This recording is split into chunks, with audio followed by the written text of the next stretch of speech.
Well, I am back.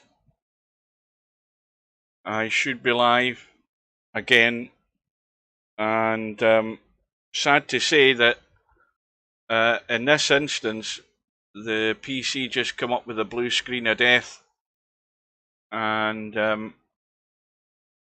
I notice we're running out of shot clock extensions here. Let me just, I don't know whether I copied this thing. I'm just going to paste it and see if it pastes in the lobby. I looked at the event viewer, and the only thing I could see was that. Whatever the hell that means. Memory something. It's the only error that shows up from the event viewer in the most recent events. That was the system. The computer has rebooted from a bug check. Now, what that means I don't know, but maybe somebody can work it out.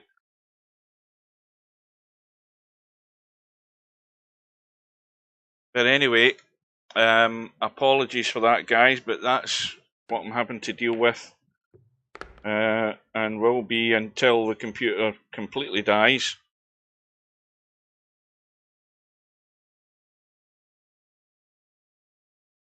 Let's see if I can get this.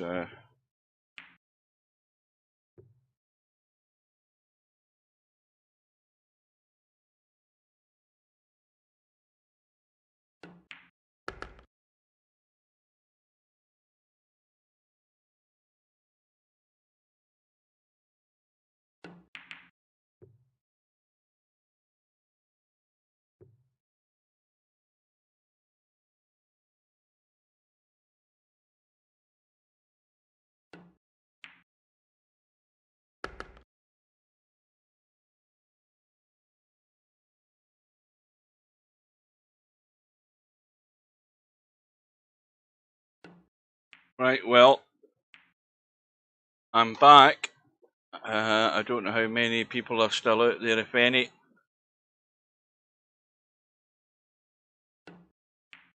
But yeah, this wasn't just a straight restart. It was actually a blue screen of death prior to it happening.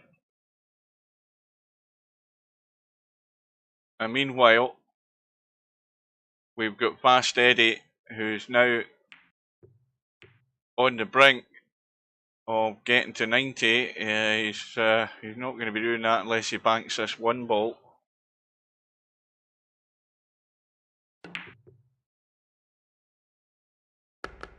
And that was well played. Now in very good shape on the start of a 2-0 lead here. That's just going to follow through. Watch the 5 ball.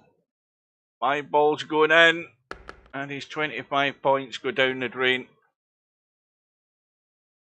Yes, yeah, that was not what I wanted. A blue screen of death. And again, these are all just signals telling you there's a long-term problem I've got. What it is, I don't know.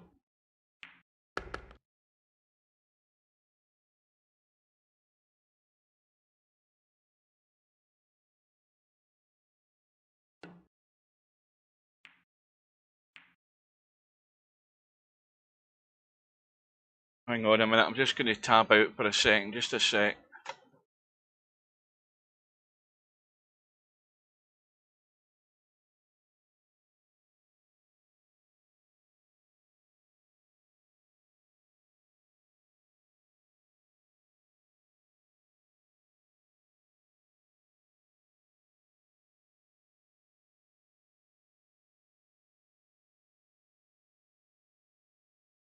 I've just realised something, hang on.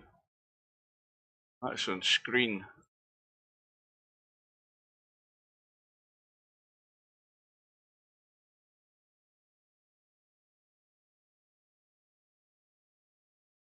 Yeah, even that has defaulted. My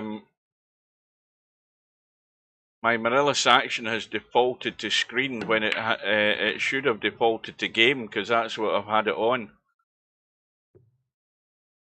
Anyway, it's, you know, the PC's working for the moment. How long that will work, I don't know. I don't know what Chicu means by I'm playing like Mike Tyson. Why did I think Eddie was on almost 90? Because I think I thought the 6 was an 8. Because the eyes have gone again as well.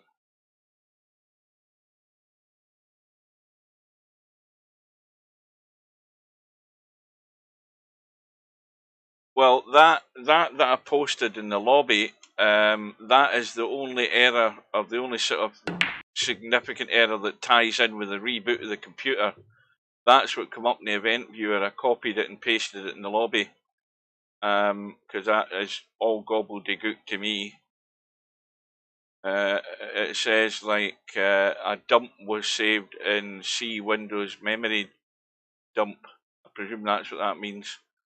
But what it does mean, I have no understanding of it at all. But it was a genuine blue screen of death. The computer needs to gather information. It went to 100%, and then you then do the forced restart.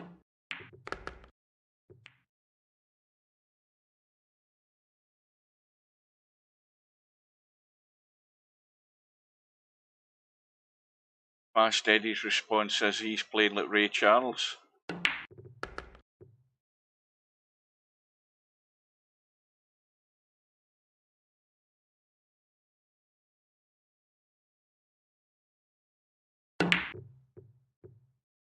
Cue ball running loose again by Chicu. Again, that's the type of stuff I'll do all the time if I'm looking for the 3-rail carom. I'm going to hit it. So I can't be critical of him, because I do that all the time. But it is not the way you're going to win this tournament, though. You know, you've got to keep a tight rein and keep everything controlled as best you can. And you'd only ever play that out of desperation. You know, you're never going to play heavy caroms with the cue ball hitting half ball and running into pockets. You know, that's always too risky.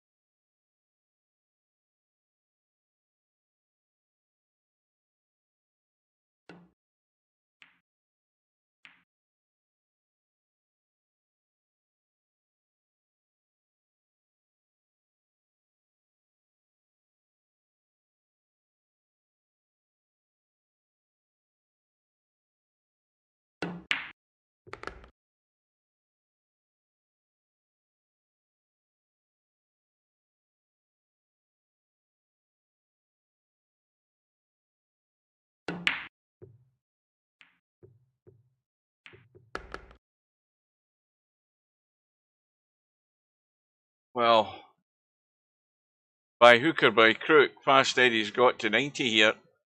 Run of 23. Again, he doesn't want to risk losing these points.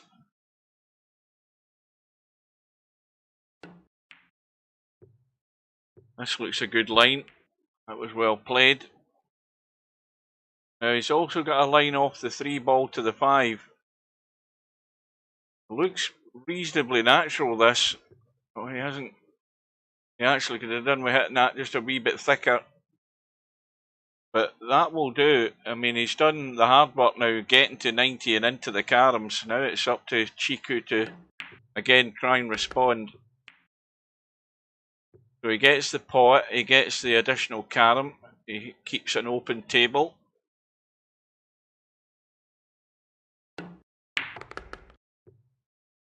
Well, I would imagine, I just read that there, Coders Phil, I would imagine there's a number of people know about computers, but they don't know about, I don't know if they know what that means in that text log. Now, my computer hasn't done that since it went pear-shaped, and it was the RAM that was a problem. That cue ball's gone again. So Chiku is doing everything wrong. running stuff loose all the time, scratching more often than not, and suddenly the game becomes a lot of hard work.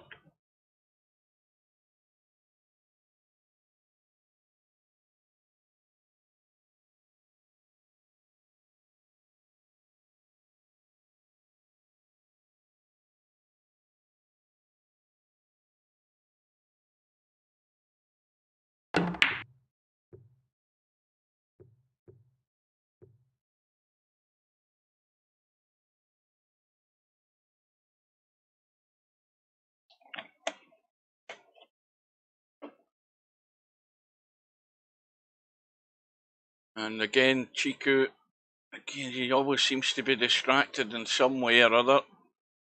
And shot clock running down again. Once again, I'll repeat myself. If I'm Fast Eddie, I ain't giving this back to him. It's him that's wasting time. I'm not giving it back to him. I'm playing on here. I want this match done.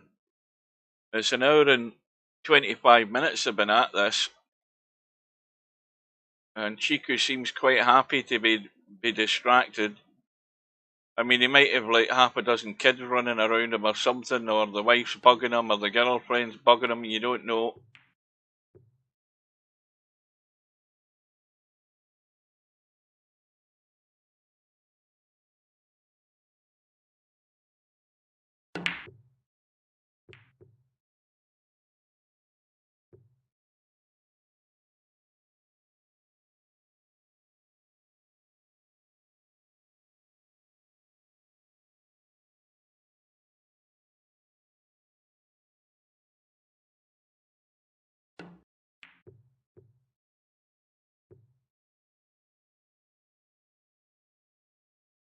Well, Fast Eddie is... Well, he's going to find it tough with that free ball being up where it is. Now, Chicu's still not... He's still not here.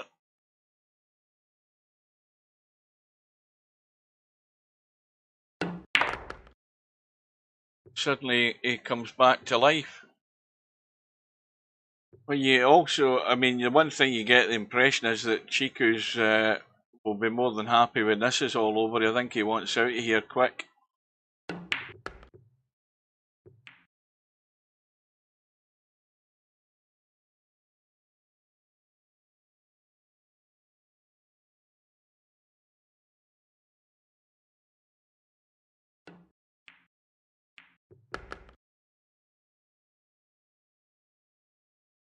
What is that the name of a website? Some Pros.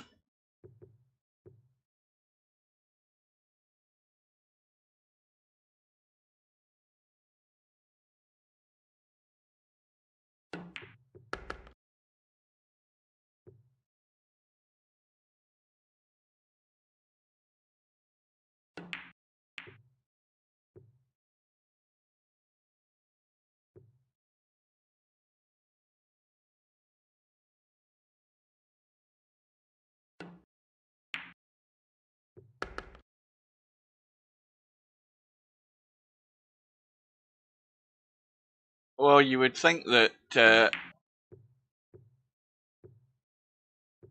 well, I was just about to say that Chicu...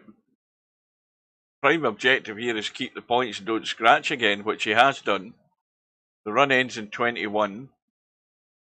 He's still 30 odd behind. More importantly, though, are those 5 caroms that Fast Eddie's got.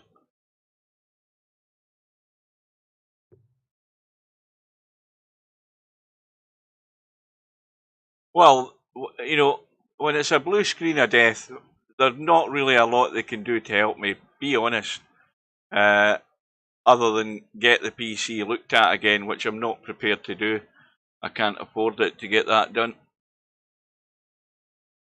Don't waste your time, Eddie.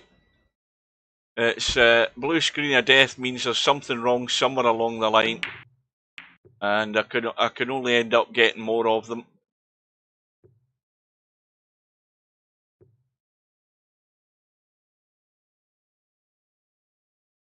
Whatever it is, it won't help. I know that. Blue screens of death are always a bad sign of something being a problem. You never get them for no reason.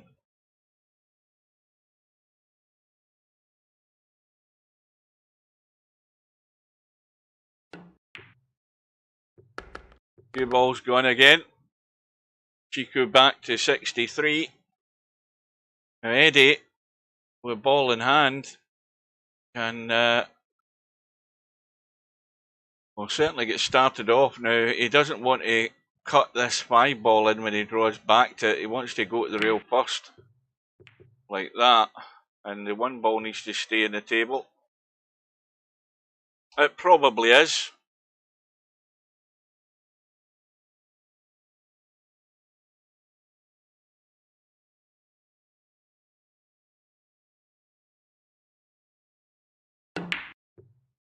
Round the angles and around the back. And now, well, it won't be long where the 1 ball is, because Chicu will certainly have to pot that.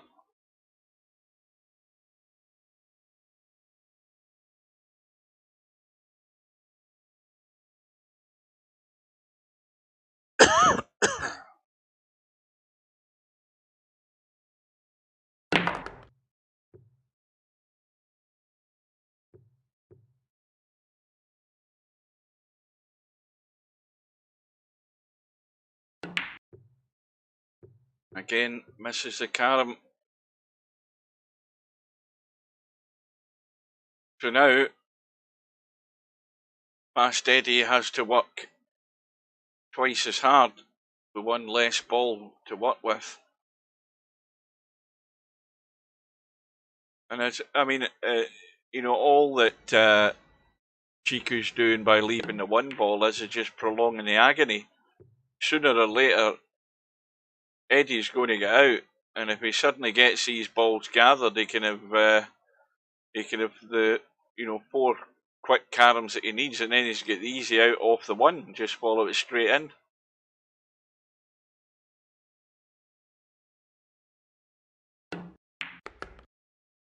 So I don't think it's to Chiku's benefit to just keep the 1 ball sitting there all night. He's got to try and get to 90.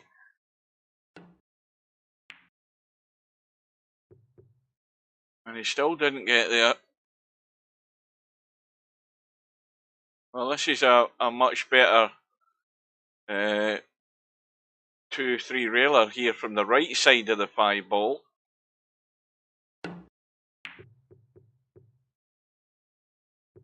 Yeah, to me it was always the right side of the 5 ball you had to go to there.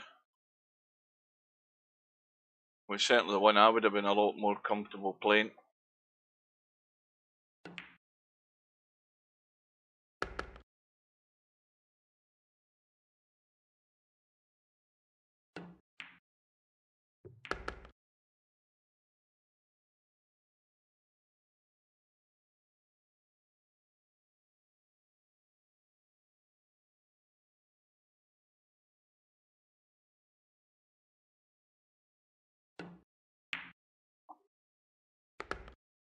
Well, you see, Eddie, I'm not messing about with the internal workings of any computer.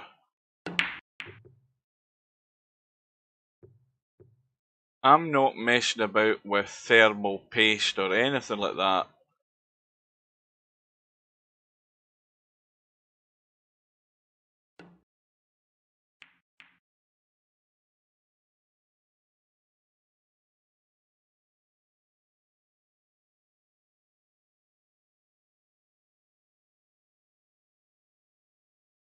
Well, we've got the 3 ball locked up in the 1. Sooner or later, everything will change.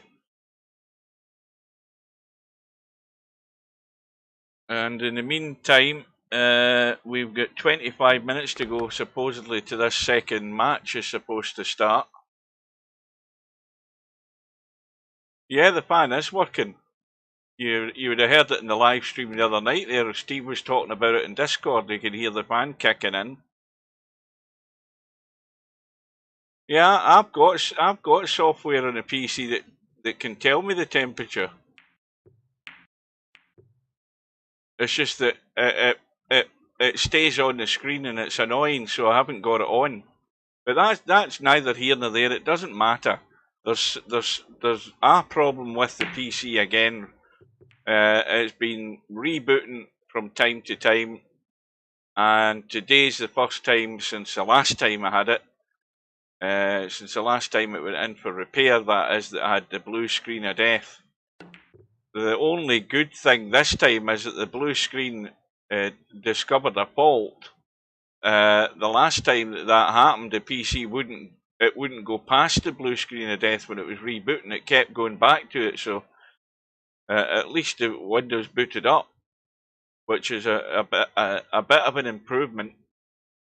But it's you know, that we all know what the long-term solution is that the PC is past its sell-by date, and I need a new one. And for the level of graphics card that I want and spec that I want, I can't afford that right now. It's well down the list of priorities. So that just has to. I just have to make do with when this works for a period of time, and then deal with when it doesn't. Unfortunately, I have to say though that it's not handy when you're streaming and you've got people giving up their time to watch the stream, and then you know, boom, there I go again. It doesn't do well for retaining audience members. Let's just say that. But the times are such that shelling out a big lump sum for a brand new rig is way over my budget at the moment. And I hasten to add, I had a brown envelope today. You'll never guess what that was, Tam. It was my road tax renewal for 190 quid. There you go. So there's another priority there. Pay the road tax to keep my car on the road so that I can actually get to work, or do I throw away money by buying a new PC.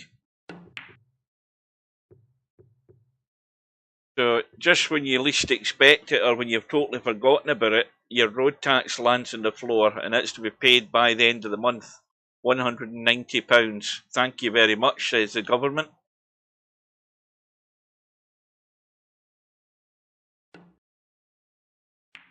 And there was an article. Did you see that article in the Scottish News, Tam? The BBC Scottish News today about the north of Scotland, the northeast of Scotland, about the road conditions up there. The roads are so bad. You know, people are having to pay big bills to get their cars fixed because of all the potholes. Yeah, up in Caithness and Sutherland, you know, even the back roads are all potholed because obviously they're getting colder nights, and the frosts are lasting longer up there during the year. And of course, that as soon as the water gets under the tarmac, that then creates the potholes, and they're not getting fixed, and people are, you know, the suspension's getting damaged, link cables are breaking, all sorts of shit's happening to the cars, and it's costing a fortune to keep their cars on the road, because it's obviously worse up there because you've not got many other options for transport up there. You're in the middle of nowhere half the time.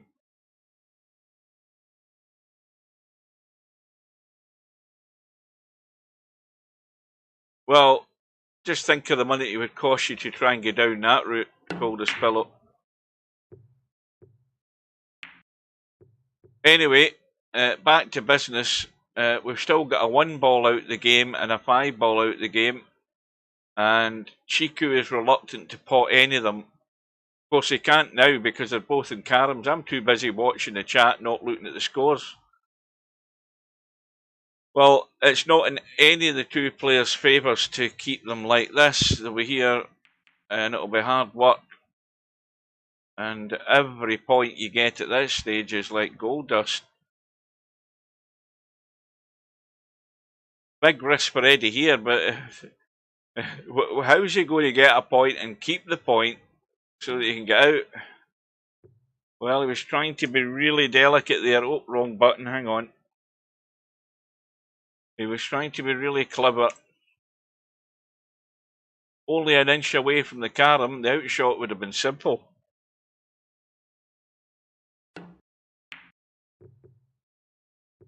Oh, wait a minute. Wait a minute. Not quite. Well, I'm thinking this 5-ball's going to come up now. Unless Eddie stays well away from it. Because I don't think the 5-ball could go anywhere else but in the pocket if you so much as touch it. He's trying to go dead weight. He's giving it a good go. Because obviously he knows the 1-ball's sitting there just waiting to get out on.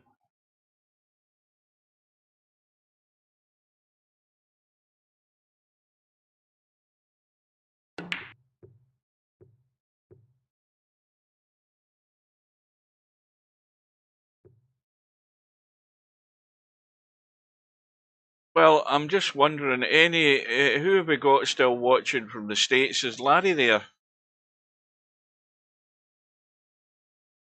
I'm just wondering if there are commemoration events on in the USA over the next day or two, because we've had a big event today down in Portsmouth.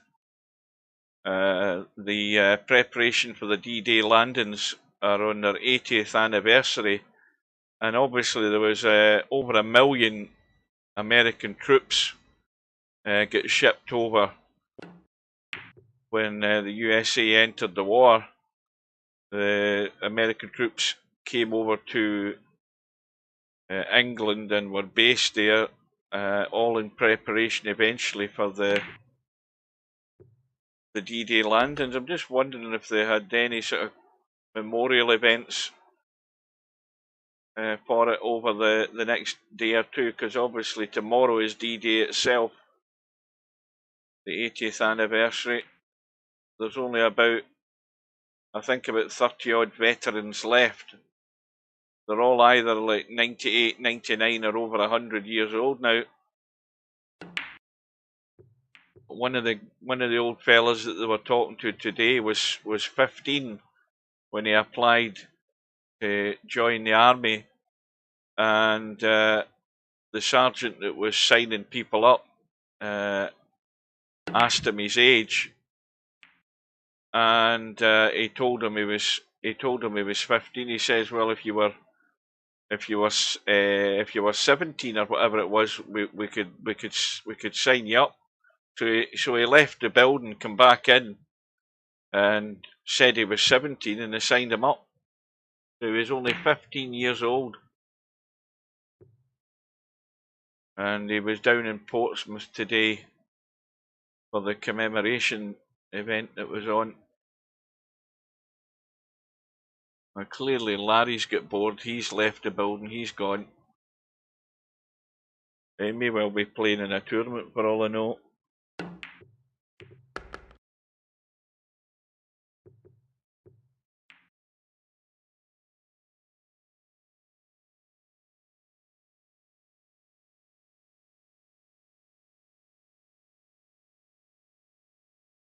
Well, I just think that I think that the young kids, there's almost a generation and a half have gone by, and I don't know that they're actually telling kids anything about this during the time at school, where they can actually appreciate what these people did.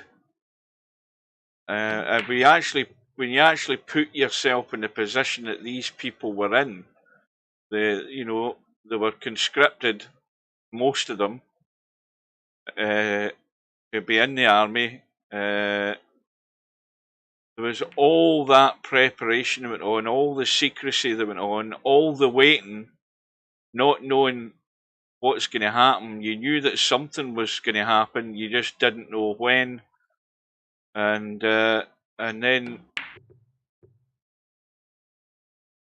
Chicu trying to get out there for one apiece, by the way, and then of course it happens, and you're watching your friends getting killed.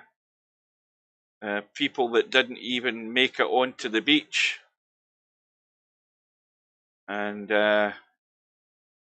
you then imagine, what would it be like had the Nazis actually invaded into England? What would have happened?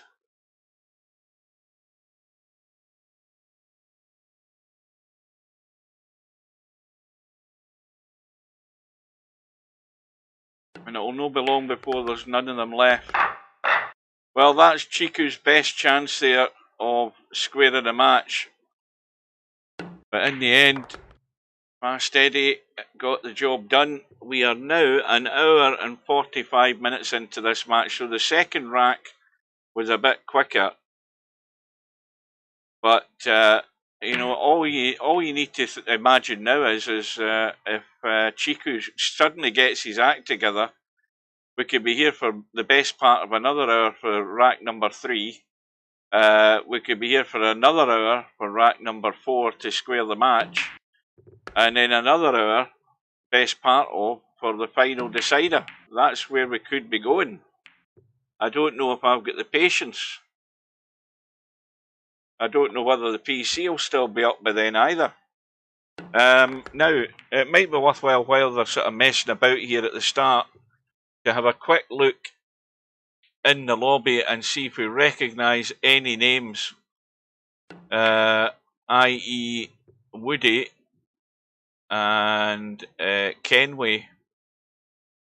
I am betting that Kenway won't show. That's what I'm betting. And it might be touch and go whether Woody shows as well.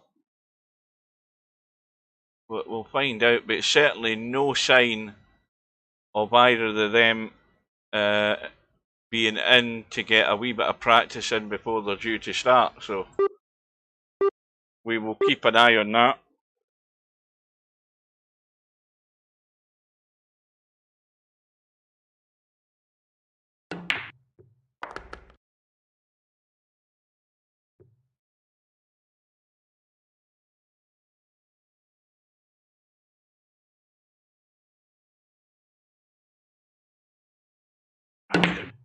Quick drink. Fast Eddie giving it a bang.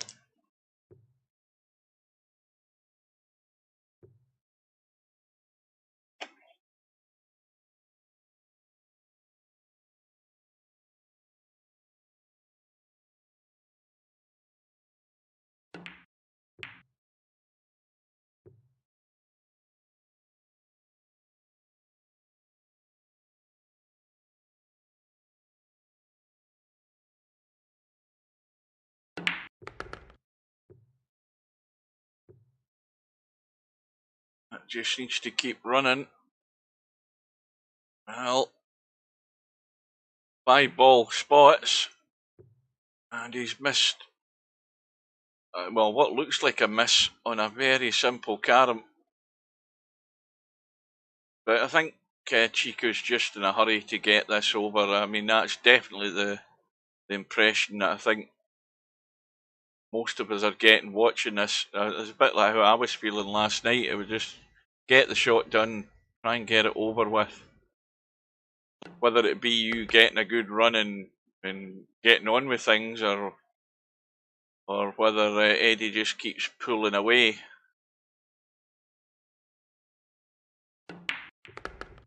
But Eddie couldn't be in a better position.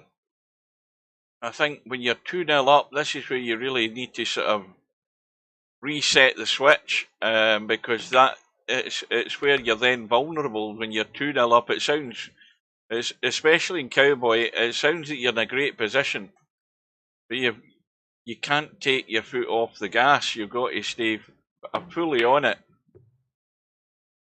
especially if it comes down to the wire in this third rack. You don't want to go down that route. You want to get to that carom phase long before your opponent and get a big chunk into it and just ease the pressure and ramp it up for your opponent.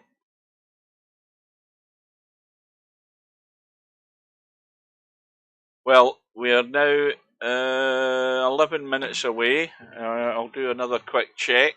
Oops. Wrong button. That's what I wanted. And we'll have another quick look and see if we recognise anybody in the lobby. And I think the short and sweet answer to that is none whatsoever. None at all. So it could be a good bet that nobody's going to show. I still think that Woody's more likely to show than Kenway. I'm thinking he won't be here at all.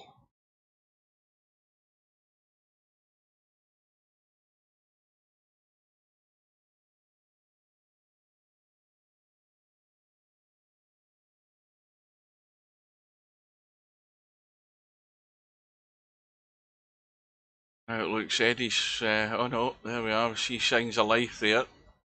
Well, he's got an open table. He's got to watch the double kiss off this 5. He's avoided that. Look at where the cue ball's going. Oh. And carom from the 5 to the 1. Dangerous, but it's the only option that's on. And now no pot. None.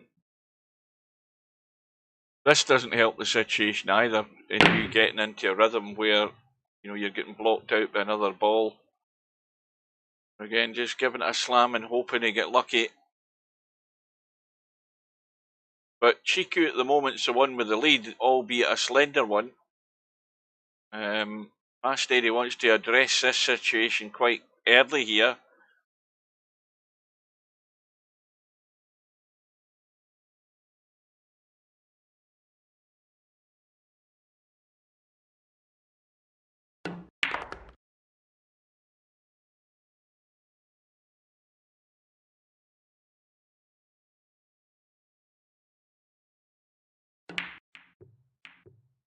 Well, there's a little bonus.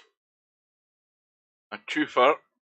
And so the shot you play now is the little cut in the 5 ball. Get it back up in its spot. That needs to hit the knuckle, because this could be in line for a blocker, and it is. You needed to stop that there. He's run that by 1.5 feet too much.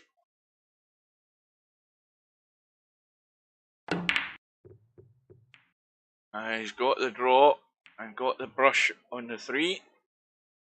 And once again, he's going to have to dig out a pot. He's blocked off on the easier 1 ball and going to have to pot the 5 up table.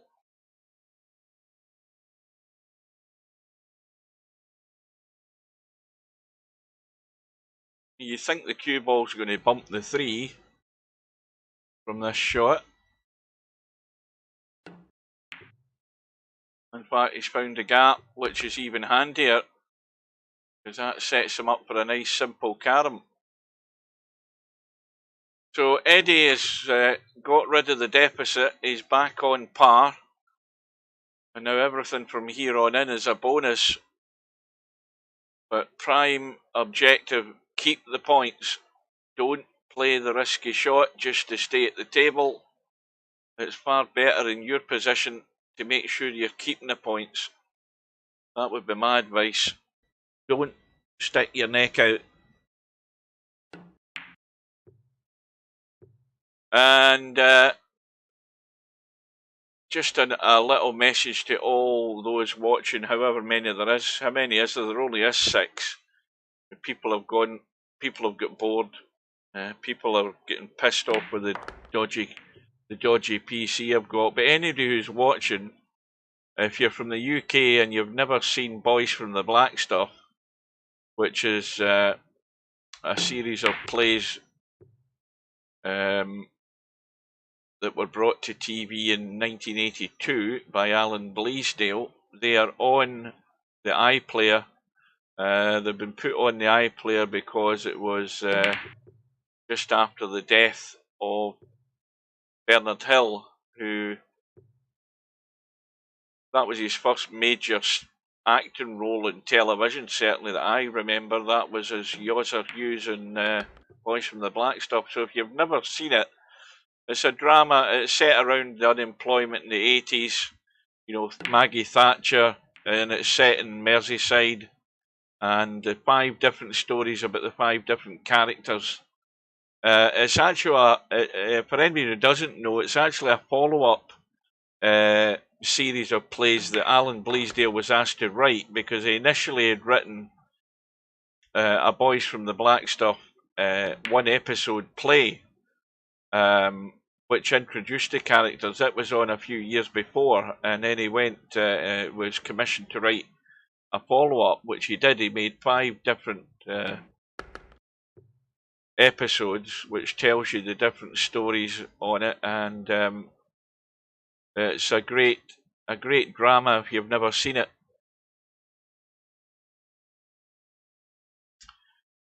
Yeah, Dalglish. I think. You think Dalglish was in it? I thought it was just Souness.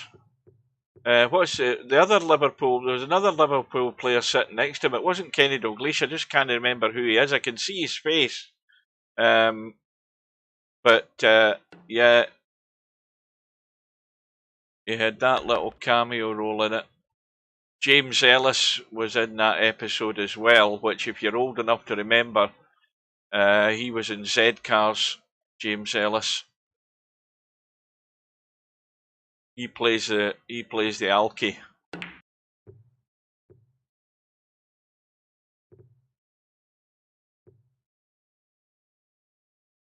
Anyway, back to business here. So, as I say, if you've never seen Boys from the Black Stuff, make a point in going to the iPlayer and watching it, and sitting watching all the episodes of it.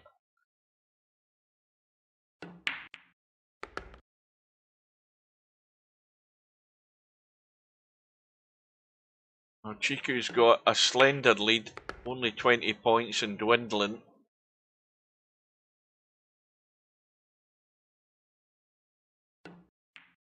Of course, one of the funny lines in that episode with Yosser's story is where he goes to the church and he goes into the confessional, and the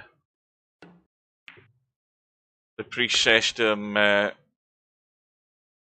because Yosser's crying on the other side of the screen, he's in a terrible state. He's got mental health issues, shall we say, as they say in modern parlance, or as they say up in Scotland, he was off his head. He's crying like a baby on the other side of the screen in the confessional, and the priest says to him, after Yosser says this, I'm desperate, Father, and the priest says, call me Dan, and then Yosser says, I'm desperate, Dan. That was a funny line that was put in there. Because there was humour in the episodes as much as there was tragedy and heartbreak. Well worth a watch.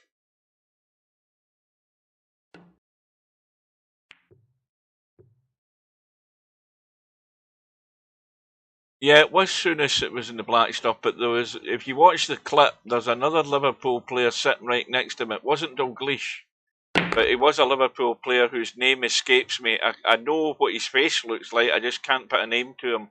But anybody of a certain age who's watched that would know exactly who he was. I don't think he didn't have any lines in it. Souness had a couple of little lines of response to Yosser, but the other guy didn't. And then, of course, within a minute, they've sort of made their way out their seats and went away and left Yosser on his own because they didn't want him in their company. Right, so I think it's time with 58 minutes on the clock, almost 2 minutes to the start of this second match. Let's have a quick look in the lobby and see how many of these players have showed up. Well, Woody's there, as I thought he may well show up, but I'm still going to put odds on certainty that Ken. Okay, well, I'll take it all back. Ken was there. I take it back. Oh, he's got a VP5 badge. I like that. He's got a VP5 logo. And he's from Bulgaria. So, well, we've got a match on. And the big question is it going to be as slow as this? That's the big question. And the other question is are we going to stay with this to the bitter end, or are we going to move over to the other one and see if it's any better? Aye, Sammy Lee, that's it. That is definitely the name. Got it on the nail, even though you tabbed out and went and looked at it to find out it was him. I know that's what you did. It was Sammy Lee, 100% confirmed. I just know his face and I know his name when somebody says his name. I just could not remember that, but that was 100% Sammy Lee.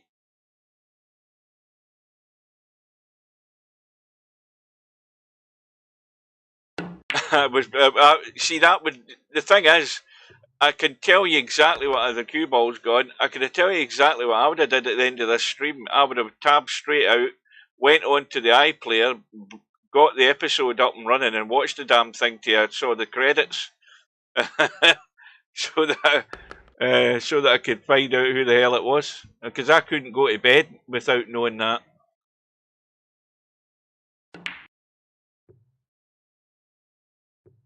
And the cue ball's gone again.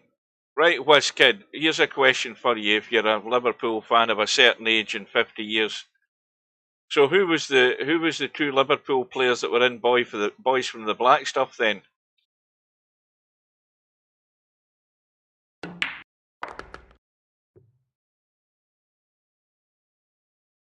What was the name of the Liverpool defender with the red hair that used to come on as super sub? I think he passed away fairly recently. What was the name of him? Because if you say his name, I'll confirm it's him 100%. He used to come on as, they called him super sub back in the late 70s, maybe early 80s. Fairclough, was it? Was it David Fairclough? Somebody will confirm that. I think that's the name that rings a bell in my own head. I'm sure I'll get confirmation of that in a minute. Yeah, there you go. See, I remember, you know, Christ almighty, I remember the day Kenny Dalglish signed for Liverpool. That was a heartbreaker. Yeah, Fairclough, that is correct. I remember Dalglish leaving Celtic Park in 1977 and heading down to Merseyside, which was the right thing for him to do, to be honest with you. I mean, you know, whenever you have a player that's got some sort of class up here, they're not going to make a fortune for themselves up here. They're going to head to where the money is. Is he still alive, David Fairclough? I thought he'd passed away. Are you 100% certain in that?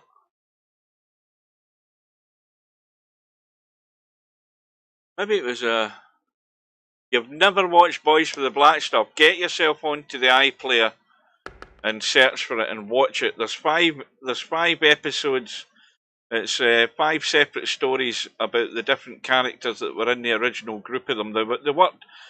Boys for the Black Stuff was about guys who laid the roads. That's what they did until they all get out of business. They get stitched up in an original play that they were in together. It was a story about them, but they actually get conned. They get conned out of a lot of savings that they had. And this is the follow-up plays. It gives you their individual stories. It's all about unemployment and working, you know, while you're on the dole and all that stuff. He's still alive. I thought he'd passed away.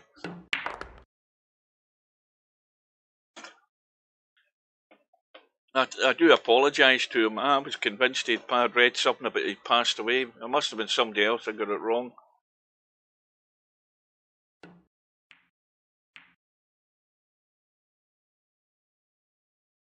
But you know, if you've watched Lord of the Rings, the character King Theoden was played by Bernard Hill, and this was Bernard Hill's first big showing in television back in the early 80s.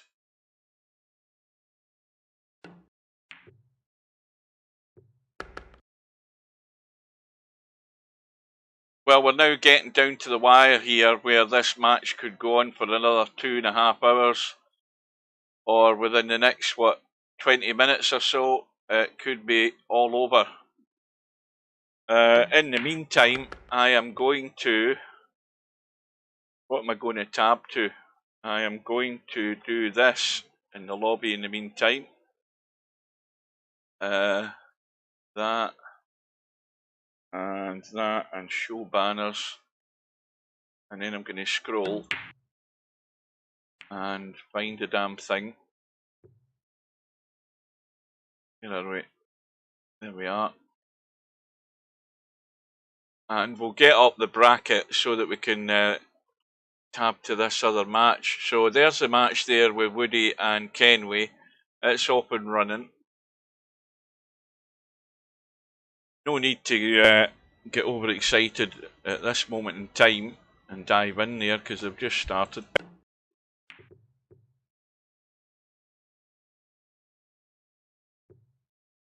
David Johnson, I knew somebody that died. Reese Cue Ball's gone again.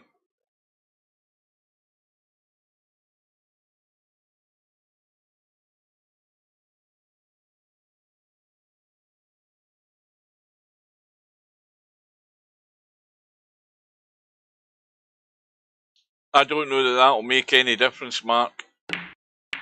I mean, I've then got no excuse then.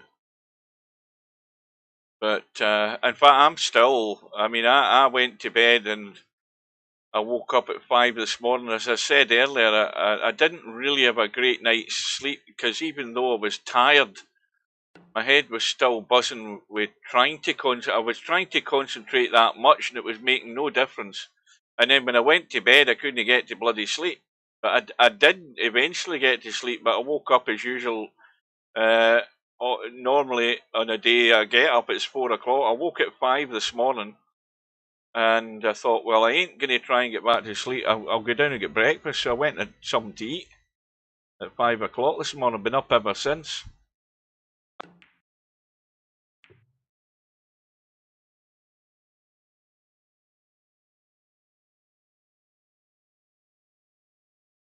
Meanwhile, Fast Eddie in a strong position here. Oh, he's found the back end of that 5, sneaked out the back. Well, he hasn't hit the 5, he's found the gap, that is. But this is last chance saloon for Chicu to try and at least get to the carom phase here. He's hit that 3 too heavy, and now he's going to have to bank it.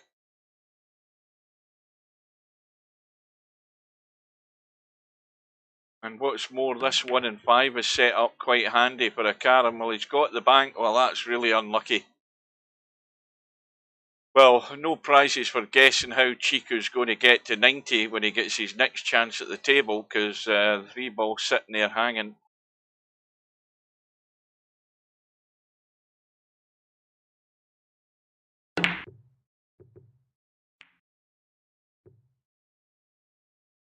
Meanwhile, Eddie gets another vital point. Well, I would always play the 2-railer from the 1 on the right side. He's going the multi-route with playing the 5 ball, and he's now lost his carom. That was never the shot. The shot was always the 1 to the long rail on the right and down onto the ball on the rail. I wouldn't pay to go to football nowadays, not up here. I mean, I know it's a lot more expensive down south. There's no way I would be parting with that kind of money to go and watch football. Not in your life.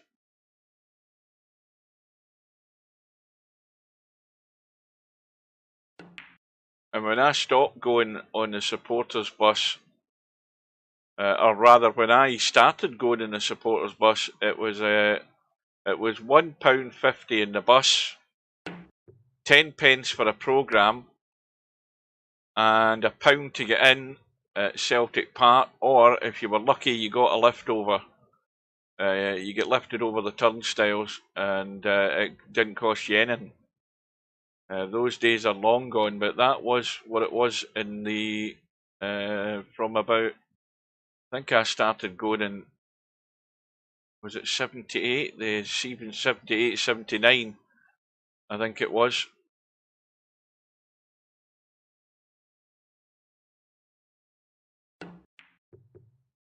Well, the free balls get in the way again. So, I think Eddie's got lucky because the 3 balls blocked in its path to the pocket, so he's going to have to do it the hard way. Chicu, and that 1 ball is now, well, the 3 ball just brushed past. Problem is he's got to play the pot. And he's hung the one.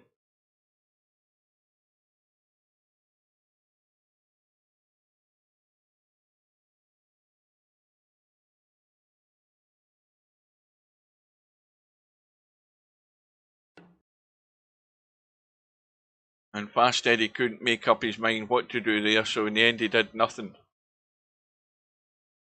So Chicu trying to draw into the 3-ball here for his 2 points.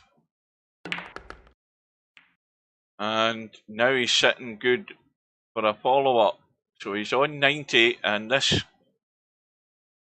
is make or break here for Chicu. Well, again, he's going to have to stud this fairly firm, and he's got to watch the line that the 3-ball's taken when he plays this. I mean, he could be cutting the one and coming back out. That's the safest route. Eddie had a shot like that earlier on, but either didn't see it or was not confident in playing it. But that's the safest shot to play there. This has now got to go the 2-3 rails. Oh, he's found the back of it. Is he going to get the back up? He's got the 2-way shot. So that's the 2-in-1 shot. You go round the back of the 1, and if the line's good, you've got the 5 as a backup. So the run goes to 5. He's into 93. And now he's got to keep these. Oh, but that's a disaster because he's now set up the carom for Eddie.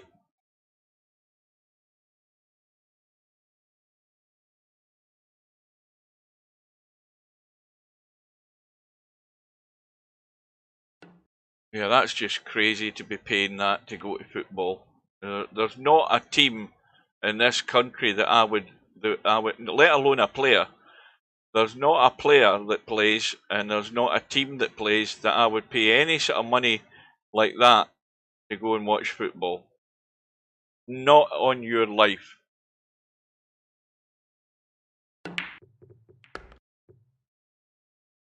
Prices have just got absolute crazy because the prices of player transfers have gotten to stupid levels, and all of that stuff adds up to the running costs of clubs and stuff like that. There's no way anybody who's in their right mind is paying. You think of it, you know, if the whole family's going, it's not just if you're going yourself, but if you're having to drag 2 kids with you, the wife or the girlfriend, that's, you know, I don't know. I mean, that's what, at least 300 quid, is it, just to get the whole lot of yous into the bloody ground? Something along those lines. And that's not including however you've got there, whether you went on a bus or whether you went in a train or whether you went your own transport. Then there's the fuel costs, then there's the food, the drinks, the half-time interval, all of that. I mean, you can't have much change out of, what, 400 or 500 quid?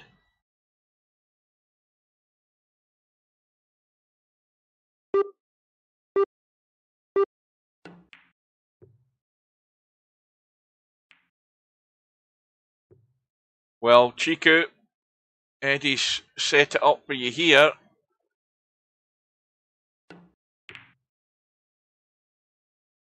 Well, the line he had wasn't. I mean, the line was good enough to make the carom, but it was not really great to sort of progress easily because he couldn't get the 3-ball across the table. And he's trying to find a 2-railer. That's a well played shot. 2-3-railer, and he's also got the backup now, and he's on 95. So, oh dear, that's such a bad shot to have missed that carom there. That was so easy, that carom. He actually stunned it too much. And it went straight to the rail, didn't get the touch in a 3, and now again, having done that, and had set up his next carom, he's given it now back to Eddie. So now, it's absolutely who wants it most. That's what it's down to, but I don't think Chicu does from that last shot he played, but this is a good 2-3 railer. And the 1 stays in the table.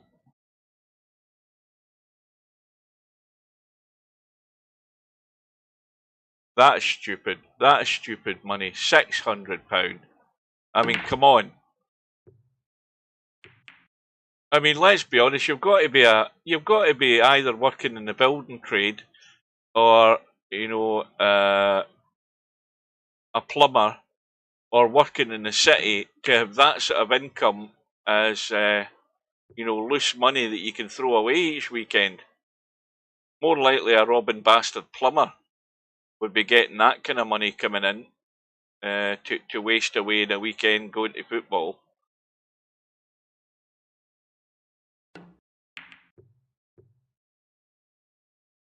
Well, Fast Eddie has no outshot. There's no room to get the out behind that one. And he doesn't want to risk losing these points. He just wants to hit them and split them apart.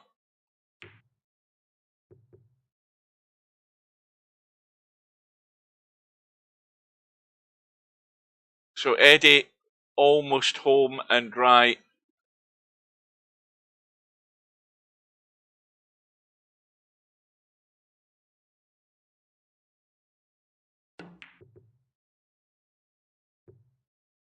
Well, Chicu's going to set him up here.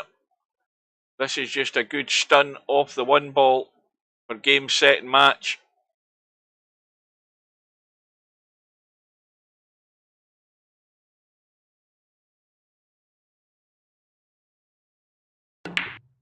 And in it goes, and thank God that's over.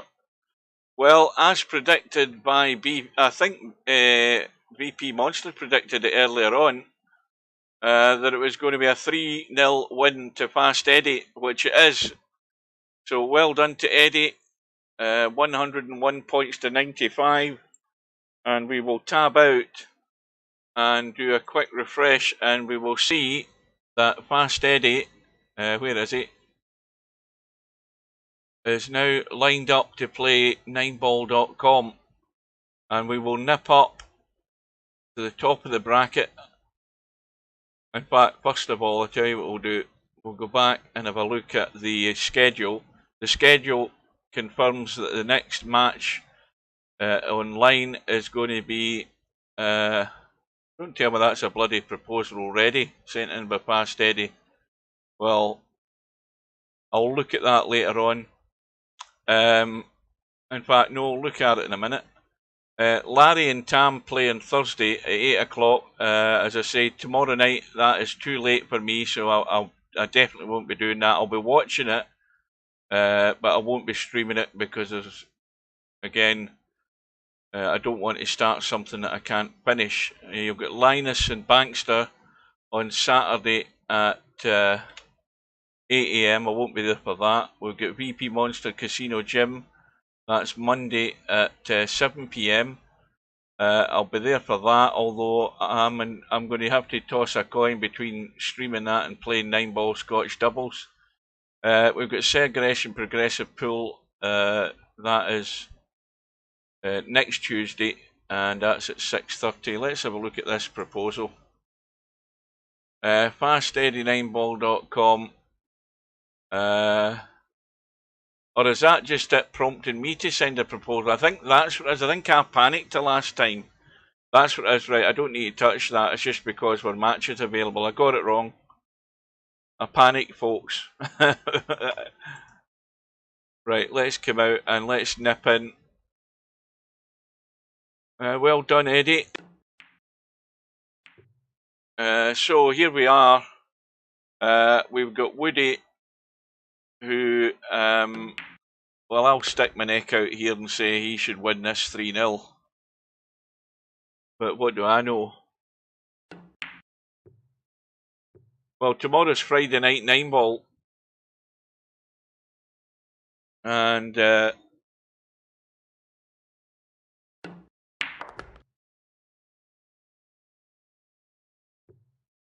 that you mention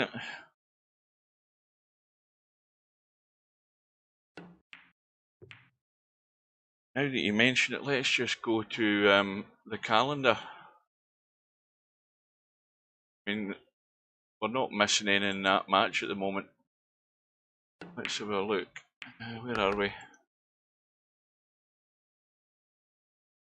Well, tomorrow's Thursday, isn't it? What am I talking about? Aye, but tomorrow's Thursday, but I'm back at work on Friday, so I can't play anything in the evening. What was I going to look at? I was going to look at Friday Night 9 Ball. That's what I was going to look at and see how many's in. Because remember, my $1,000 prize is still up for grabs. Let me have a quick look. There's still only 3 signed up. And Spectre Dawn will be one of them, Bills, and Fast Eddie's the other.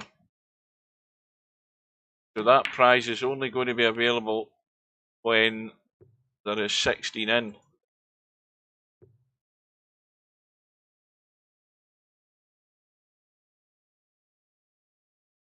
Well, tomorrow would only be good if it wasn't 7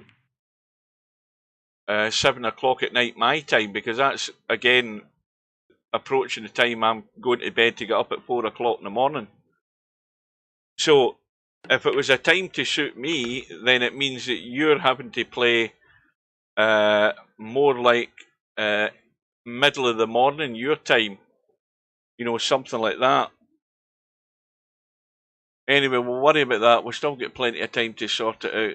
Meantime, Woody's run there was a nice little run of 46. So that's only 20 minutes into this rack. So he's just on the brink of getting into the caroms. This is looking like a very similar scoreboard to last night with me and Interchange X. That's about where I was in the first rack.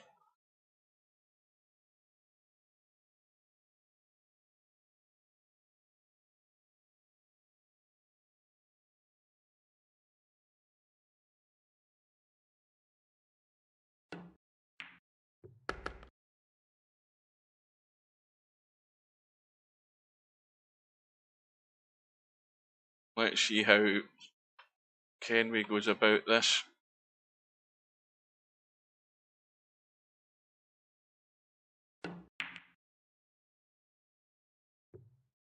Well, 3 ball, stay up top. We'll get an idea if Kenway's been listening to any of the streams from the point of view of actually trying to follow a general rule of how you go about things in this game.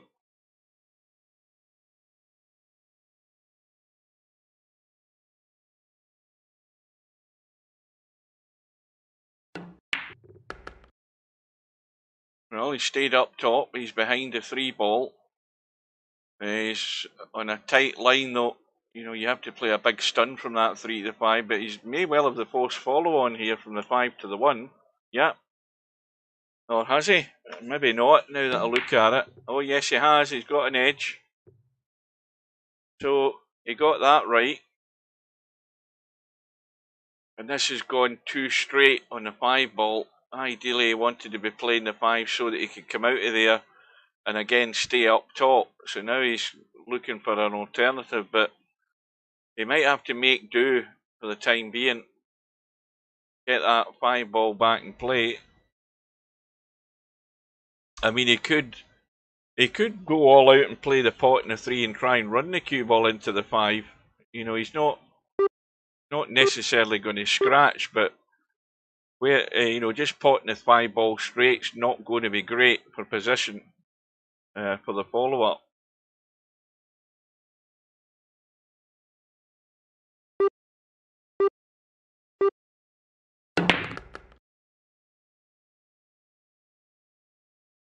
Well, 5 to the 1, lots of room to go round behind that 1. He's tried to slam it to go direct, and the inevitable has happened. You know, whenever you get that momentum and running into the cue ball, somehow it finds a pocket.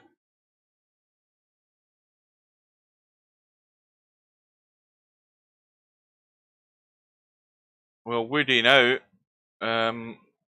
is going to have to do this the hard way again. Is he going to find the gap? Yes, he has.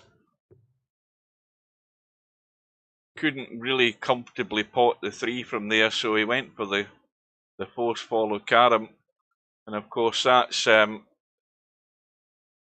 it's given Kenway a chance to redress the balance again, but he's got to keep his points.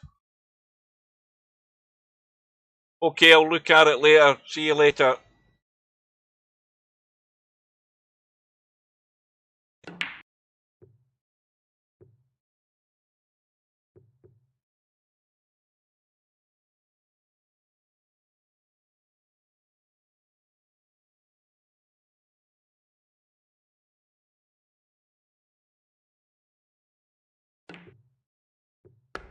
Cue ball's heading up there, but it's going to be good. This will take him to 99 now. Ideally, you want to have a shot in the 1. And I don't know that he's going to get that. The 5 ball's coming into play. So he's going to be stuck on 89.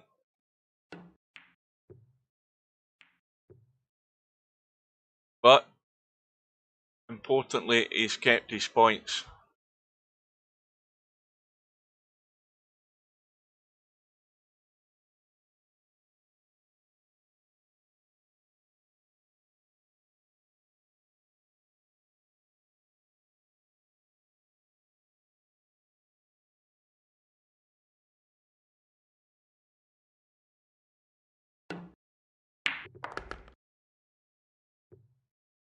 I've just read that in the chat on the stream that I'm watching my phone. I never noticed that Fast Eddie had asked me if I was going to be around tomorrow. He says otherwise the 7th to the 12th is bad for him. So, well, I'll have a look at it and see what the times are he's proposing. But like I say, tomorrow is Thursday, and it can't be late in the day my time. Now, late in the day is anything from 7 PM onwards. That's a no-go.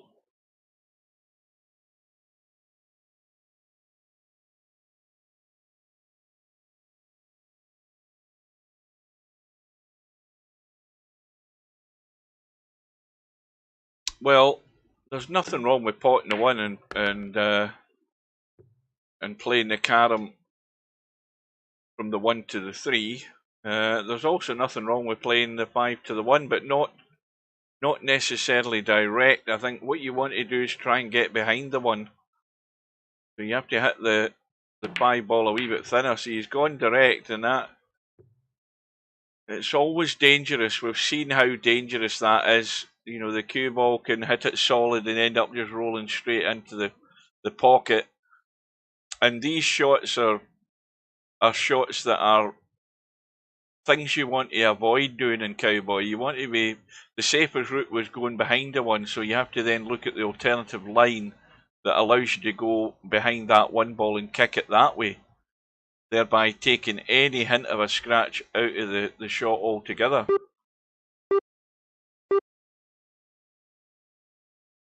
You remembered where you saw Larry versus Chicu?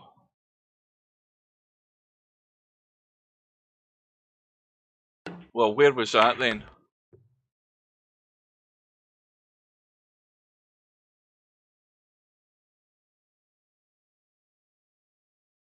Yeah, so was I.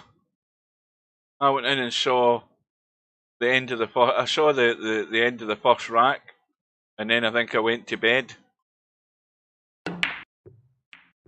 Watch the cue ball, and Kenway at it again. Loads of force follow, too much pace, and the inevitable happens again, and he's back to square 1. Now this time, Woody's just simply got to roll the 1 in and get up the table, and would you believe it? He sent the 1 into the rail, caught the knuckle, and look at what he's left, poor Kenway. He's guaranteed to get a carom here. There's no way he can't get a carom. Just go to the rail, kick these balls. You've got to get it. You can't be that unlucky. Go to the rail and just hit, go to the rail there, and you're bound to run into something. Well, that's one way of doing it. Now, he can pot that 3, bring it back down in amongst the others, and then he's good to go.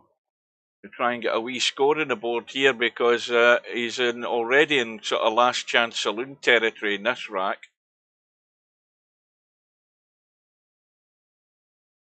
Yeah, and you know what? You know what's worse about it? I had totally forgotten why I went into the room, because I had totally forgotten that Slim wasn't streaming it. But I was still daft enough to troll through Slim's channel when you told me you couldn't find the bloody video. So there's Shug the Mug trying to find the same bloody video that didn't exist.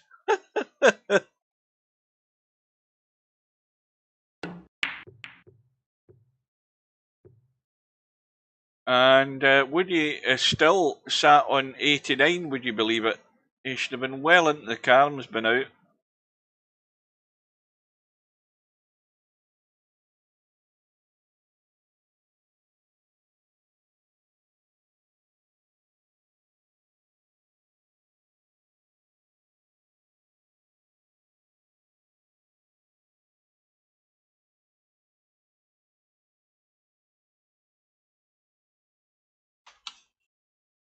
Now, Kenway looking for a pot here. He's trying to cross bank it. I think that was his.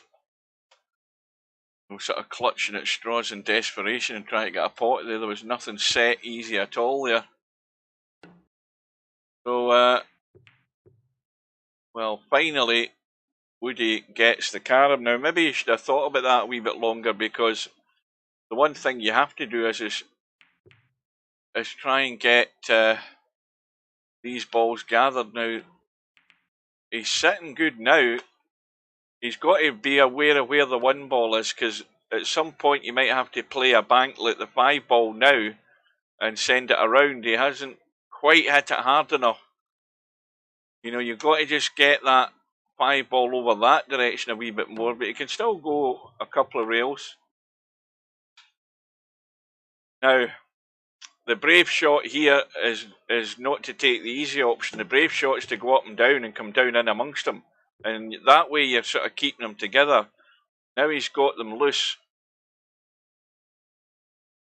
Yeah, I would have done exactly the same as you're saying. I would have went the 1 ball to come down, because that way you're sort of keeping things in the vicinity. He's went loose, but he's still in a run of bloody 8 here, and a run of 9 now. So he's doing it his way, and now, of course, he wants to keep the points.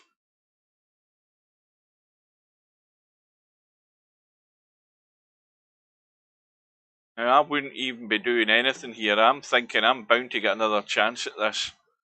So he's done the sensible thing. He hasn't blasted a ball in desperation trying to keep the run going. That's an excellent run. That's how to win the first rack. A run of 9, 8 of them caroms. Probably 9 of them. Was it a carom to get the last one before 90? I don't know. It probably was. So he's in pretty much right now unassailable position here, Woody, for the first rack. It would be a complete disaster, and let's just be honest here, a sensational comeback by Kenway if he was to get out of this hole.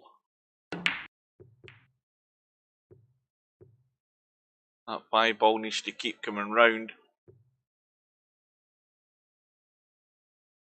Well, if you're going to pot the 3, you've got to get on that line of the middle diamond to be able to play some sort of carom, or you've got to get up into the table so you can play the either 2 or 3 rail carom.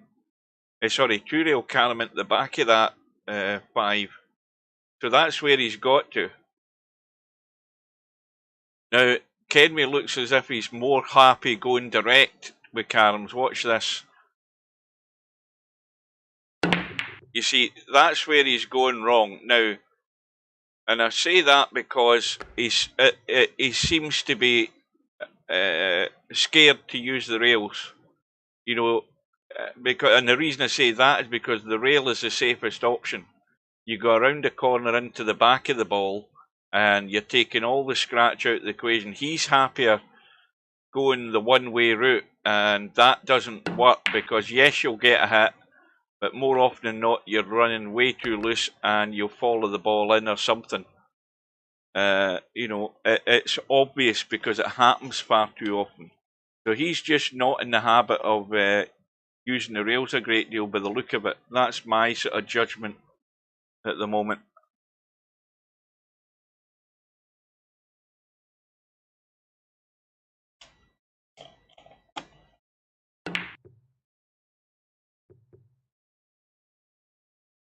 So now Woody has got a simple carom from the 1 to the 5, but it's not the carom he wants to be worried about, it's how heavy he hits it.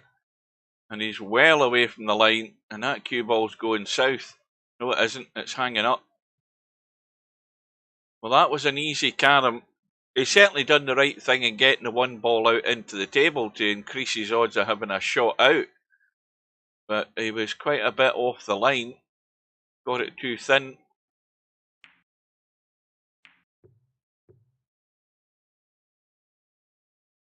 Well, you pot the 5, and if this is me, I'm just stunning and spinning up the table so that I'm above the balls and I've got an option, at least one option, possibly two.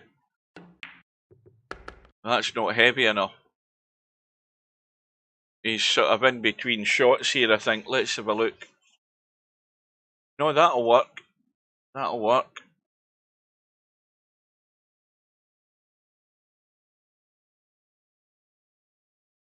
That looks reasonable. Now he might be going too much. No, he's okay. He just caught it. And he got the pot, which was a bonus. But it's a long road back. Far too long.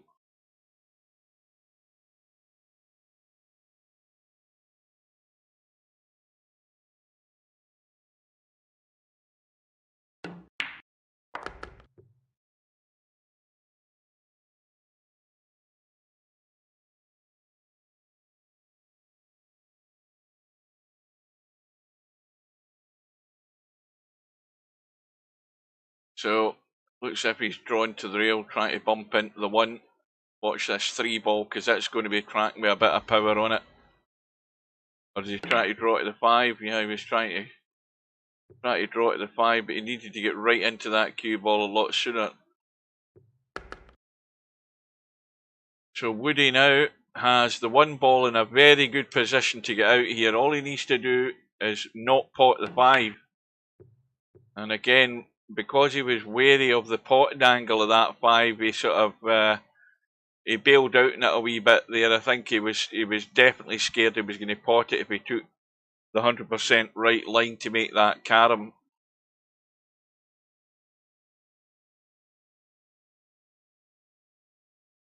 Well, what shaft was Woody playing with? Because he's a way to change his shaft. Was he playing with the black one, the carbon fibre one? I never noticed, to be honest with you. But I think he must have been playing with the carbon fibre one, and maybe finding that the ball's thrown a bit more than he's been used to.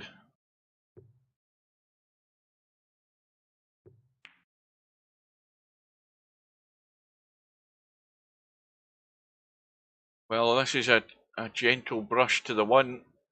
Now, if he can get... Oh, that's perfect. He's been lucky there, but that's perfect for the outshot. Just a pity he's only 99, but he should again be out. And once again, he's missed a carom. He's missed 3 or 4 easy caroms, just struggling to find a line. But now, if you're Kenway, the first thing you do is get rid of that bloody 1 ball. You don't leave it lie there. You're just asking for the end of the rack, and I can't believe that he's doing this. I mean, he's got a force follow, but I can't believe he's doing it. He should be potting the 1. You never know what can happen.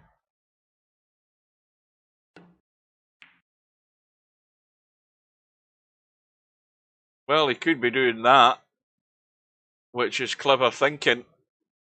I'm not so certain that he actually played that.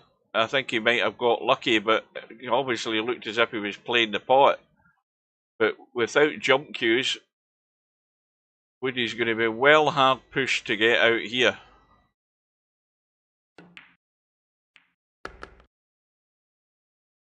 So that's now Woody on 1 foul. Now, if you are Kenway, you pot the cue ball here. You take a big risk doing it because, you know, Woody could go up and down and possibly follow in, but he could also miss the one ball. There's that possibility he might not find the line, and he could foul, but Kenway either was switched on to that idea and thought, no, I'm not taking that risk, but if that was me, I probably would have, just to apply a wee bit of pressure to him, the fact that he was already on one foul. It was a huge risk to take to you know, to give him the chance to go up and down and kick at the one. But there's always that chance he could miss it and just not find the line, because we've seen, you know, 2 or 3 instances there where he was struggling to get the line on the caroms.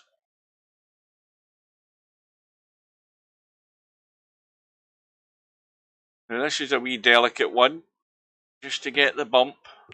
He didn't get it thick enough. But once again, it's not going to be easy to get out from here.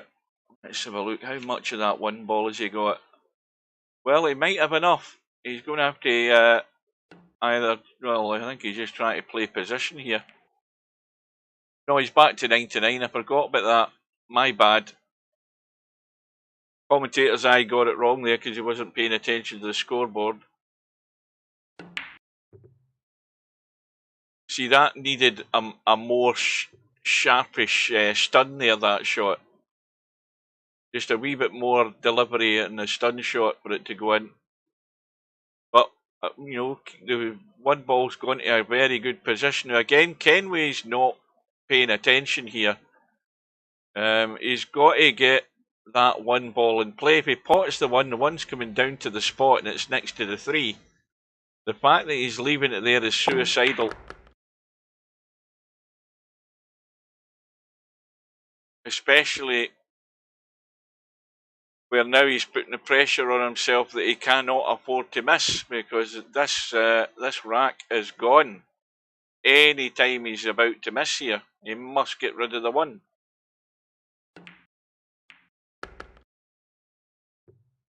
And now the 5 ball's gone to an awkward spot.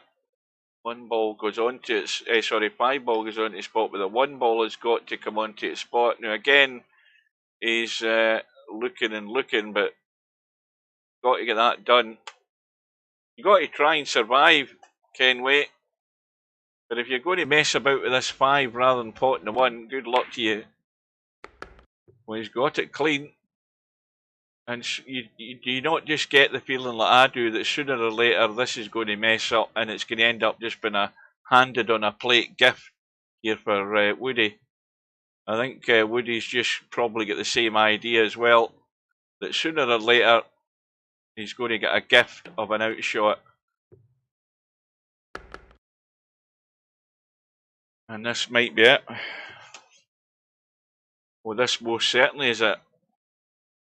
There's no way he ain't getting out here, folks. It's 1-0 to Woody.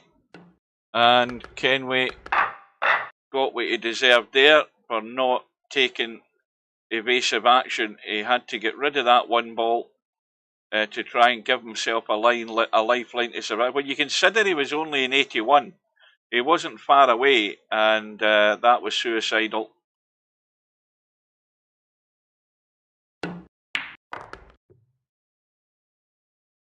This is going to go to the sort of no man's land position.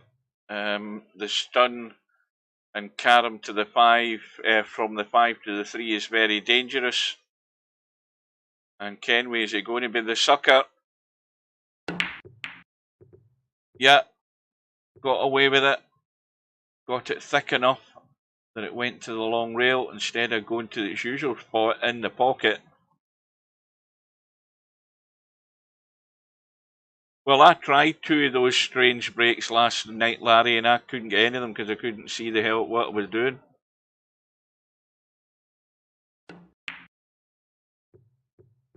Strange by the fact that I never get the 3 ball in the hole in any attempt.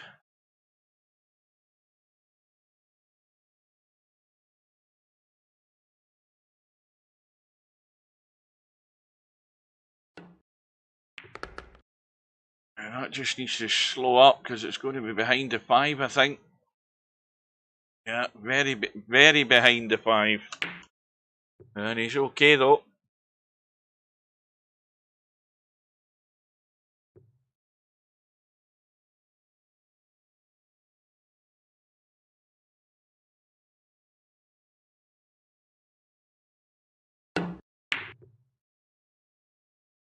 And yeah, little stun shot, catches the jaws, 5 ball stays in play.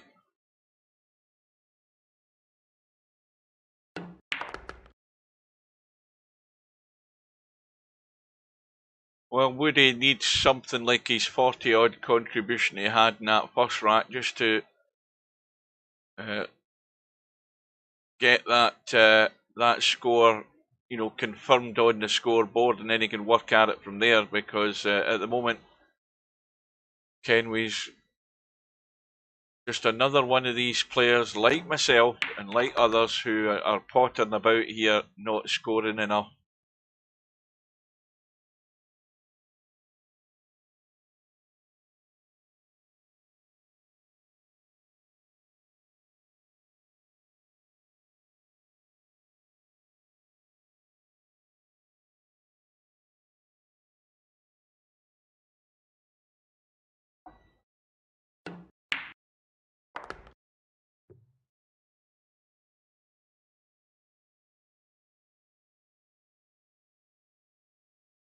This might not be good this time, because he's going to have to create a shot here. The force follow isn't on, so we'll look around this side, and he's got one. He's got to overcut the 3 and go to the rail and try and hit the 5. But again, you see, again, going back to what I said earlier on, he's one of these players who's scared of the rails.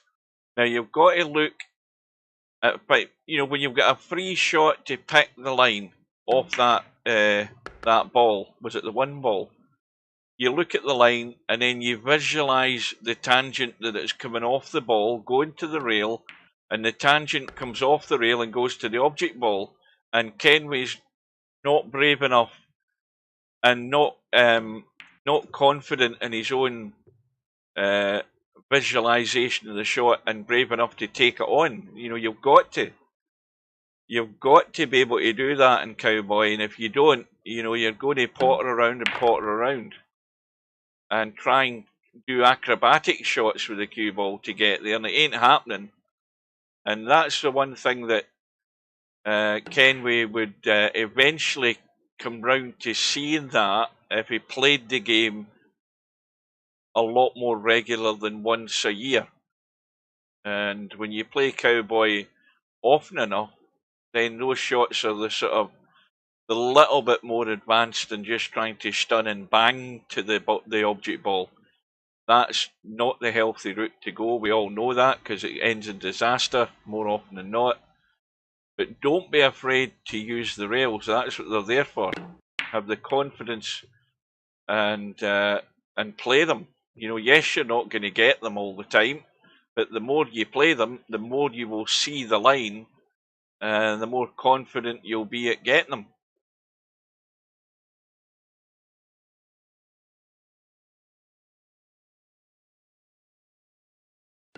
You know, in some respects, Slim's a wee bit like that, because he, as much as Slim's probably a far more experienced player at this game than Kenway, Slim does an awful lot of resorting to the draw shot, rather than, you know, he would rather avoid the rails as well a lot of times.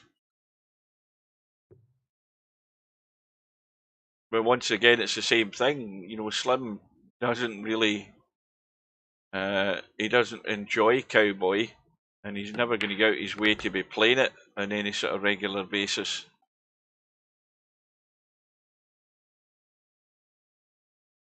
Well, at the moment, you know, if you look at Kenway's score, he's in 28. Now, if he could run 40 here, he applies a wee bit of pressure to Woody. Is Kenway going to be able to do that? Well, everybody's capable. But he's got to go about things the right way. And again, that was a big stun and hope to get there, rather than really looking at a line off the ball and how much he has to take of the ball to get there. And he hasn't actually looked at that technique.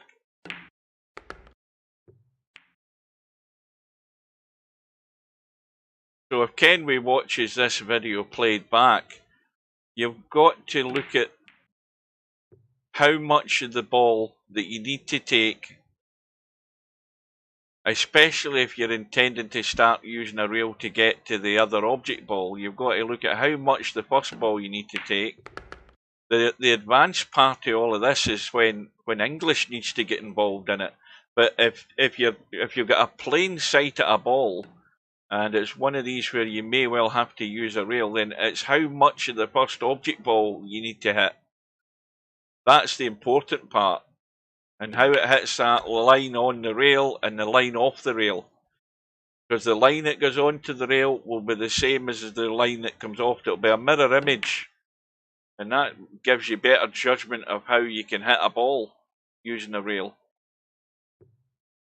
Practice won't necessarily make perfect, but it'll just make you a more confident player and not being scared of using the rails that way. You're not, I mean, see, at the end of the day, you might feel a bit like a numpty because you're not picking the line on 2 or 3 attempts that you make, but you know, a reasonable cowboy player's not going to be afraid to have a go at those shots.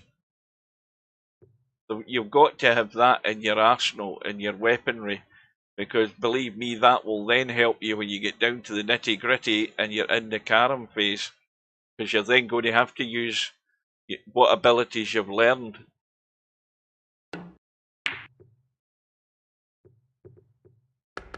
Well, 3 ball wipes its feet, but it's gone in. Now,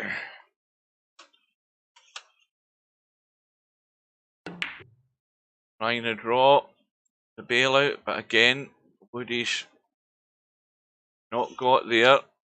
He's left the cue ball in an ugly spot though. Let's have a look at what we've got here. Well, this shot here, you play the pot in the 3, you just roll through and you've got an easy carom. All you're doing is just rolling through, the 3 comes back up. You see, you roll through way too heavy. Now, Kenway's clearly got a problem where he was either thinking that the line he was taking was going to the jaw and he was going around the corner. But the bottom line with the whole shot there is he's got a touch like a sledgehammer. He hit it far too heavy. And in meantime, Woody's forgot about the kitchen rule. So that was a bit of a numpty shot as well. He's had a brain fart there.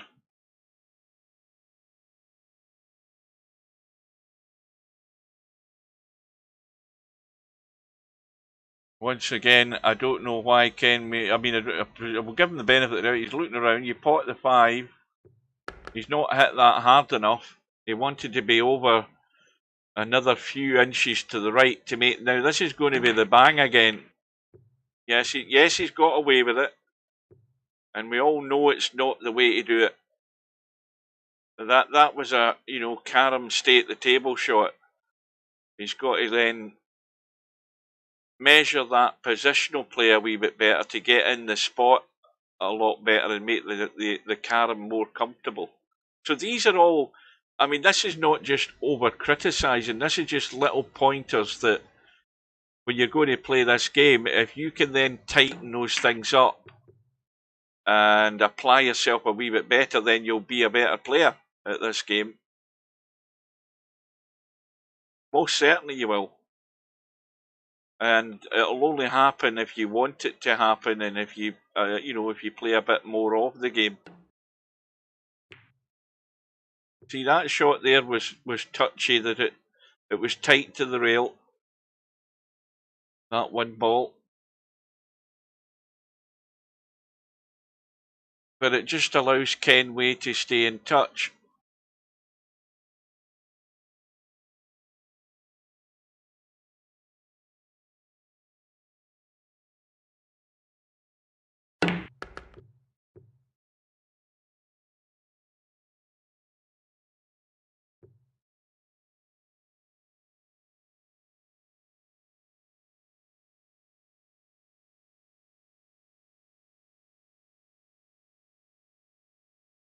Well, this is simple. And if he bumps the 3, he should be on the 5. Get the 5 on its spot. Now, once again, playing this shot, he might want to just sort of get a hold of the cue ball, send it into this angle here, so that he's got the 3 to the 5 carom. Or at worst, he's got something up to the 1 ball. Now, he's looking at the 1 ball as a pot, but if he plays the 5 right, he can get sort of in there, and he's got a 3 to the 5, which shouldn't be that difficult. He didn't get there. Now it's going to be a bang. You know, if you get in there, you've got a much easier line to come off that 3 to get to the 5. You don't need to hit it hard. So this is going to be a thump.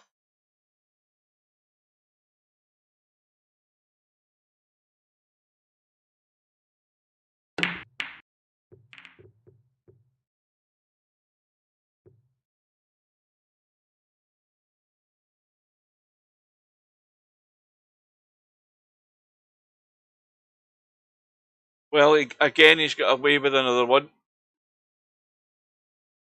On a pot. So the 5 ball obviously is the one he's going to pot. So it's going to spot. So now looking at the line he's got, if he just well,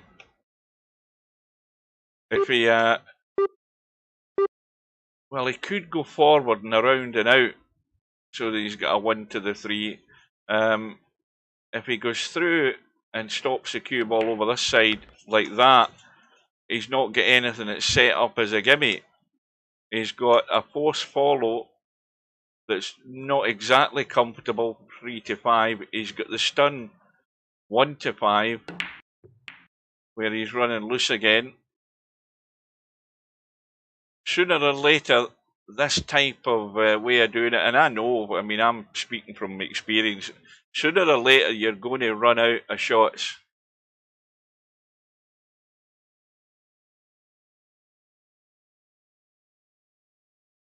Well, I said earlier, Slim, that Interchange X was sort of going downhill himself in the 4th rack, and I could see that because he was making, you know, a lot more mistakes. The problem is I was making just as many as him as well, and I couldn't respond.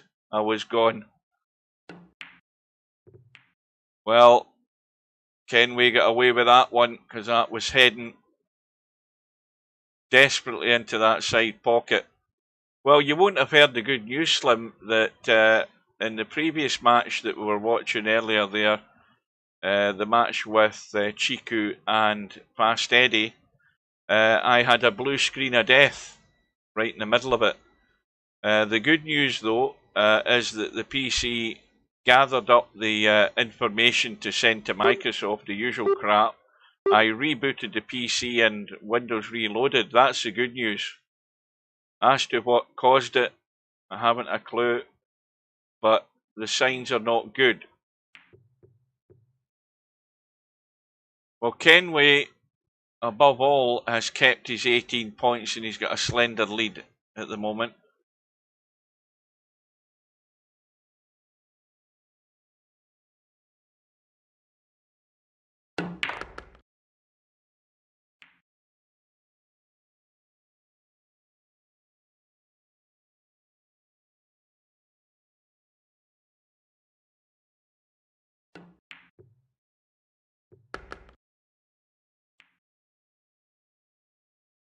Well, now open table for Woody.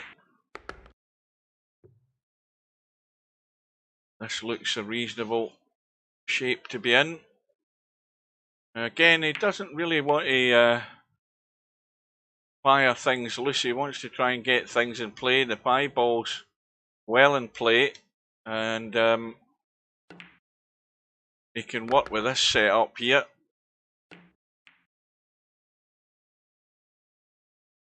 And now the 3 ball's gone to that dead position in the rail, and again you want to try and rectify that quick.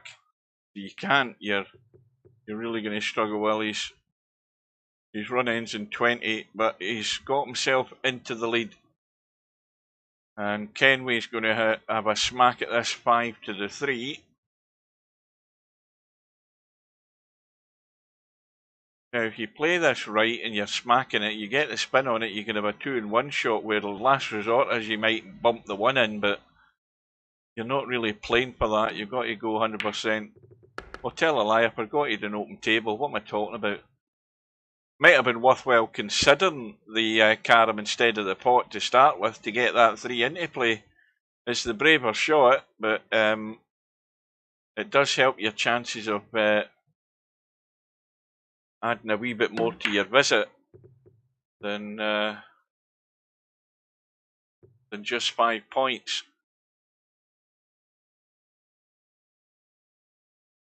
Now, can Woody bang this 5 ball around the table and draw to the 3?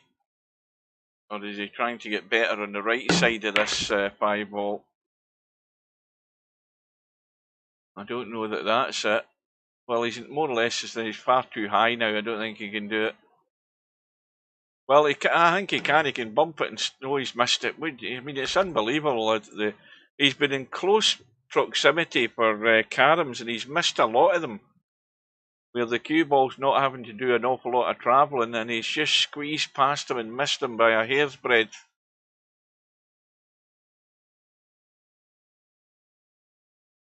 Have you ever tried that hotel chocolate? What the hell does that mean? Is that exactly what it means?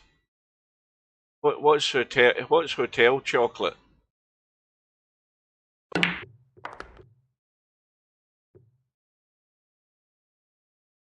Well, Kenway finds the pocket again, and Woody should be building up a score here. But again, it's tough because the 3 ball is dead. You've got to get that out of there with the carom.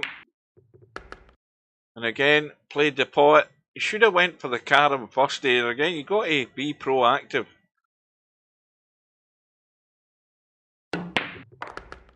And the 2 of them are at it. Woody's at a bang. Scratch past the 5 again.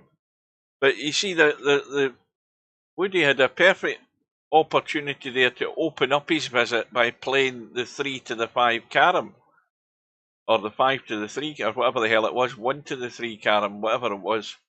And get that ball out of there. So now Kenway with ball in hand has to shoot the 3, so that's the good news. Because he can't shoot them in the kitchen.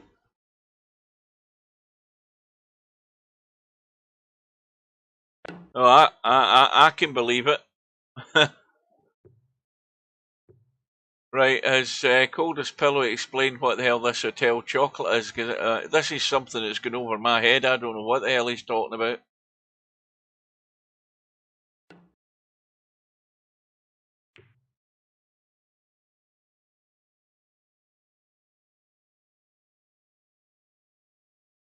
Yeah, I mentioned earlier that I had to eventually do one of these watch this shots, Slim, which I actually managed to accomplish at the end of it. I managed to get it. It could have ended up a disaster, but I got one shot at least.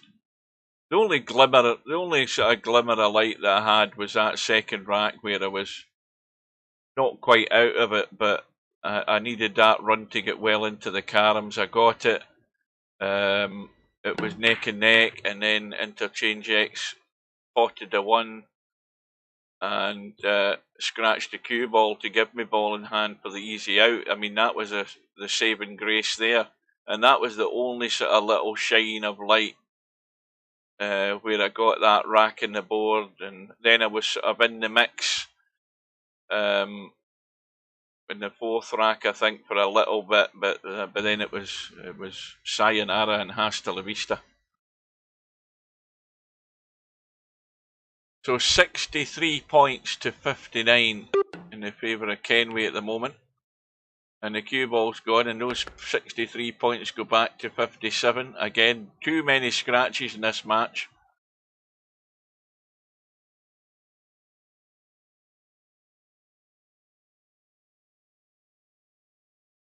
Right, I think the bladder can't handle it anymore.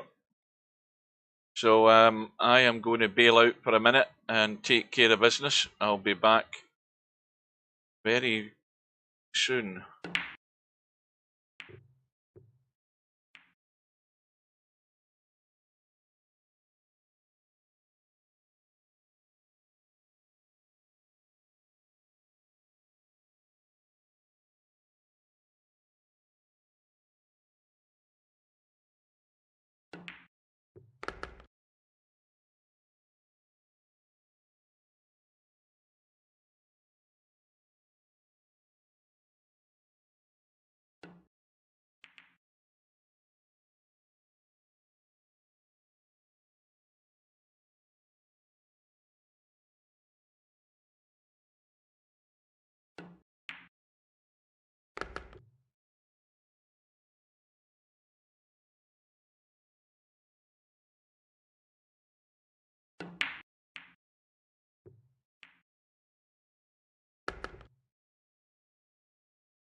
Right, I'm back. So what have I missed? Probably not a lot. Kenway's in with a chance. What is he? He's 12 behind.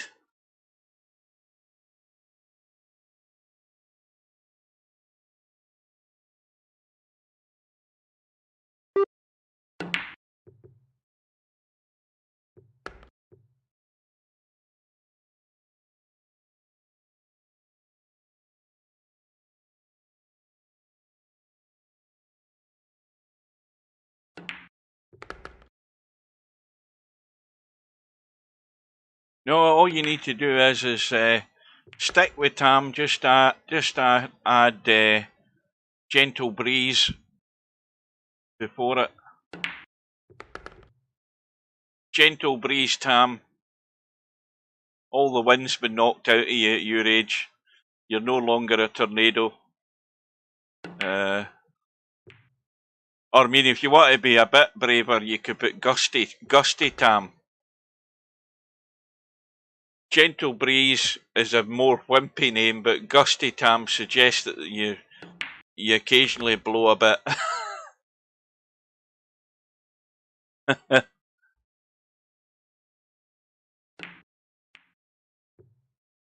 Well, Woody is now into the business end of the rack. And I think most of us watching this are sort of well past the situation here where we're thinking that Kenway's going to get into this. I think we're already just marking time that the inevitable will happen here, the way this is shaping up.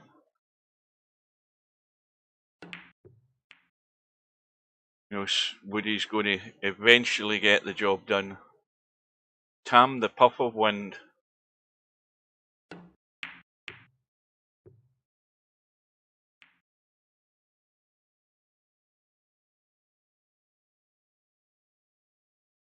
Well, here's where you have to be creative now. The 2-in-1 shot's on Tam off the 3 ball. There you go. That's a 2-in-1 shot where the balls are lined like that, and if you miss the first one, you have a strong chance of hitting the second one.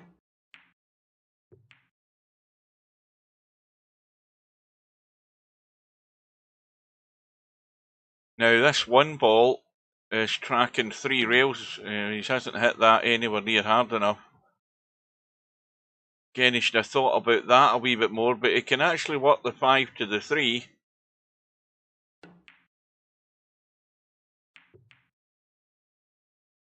Now, again, got to get the stun to the rail. You see, Kenway should be watching these shots, because that's the shots that Kenway's reluctant to have a go at.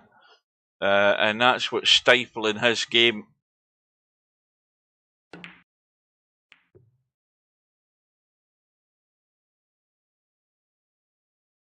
Right then, thanks for watching.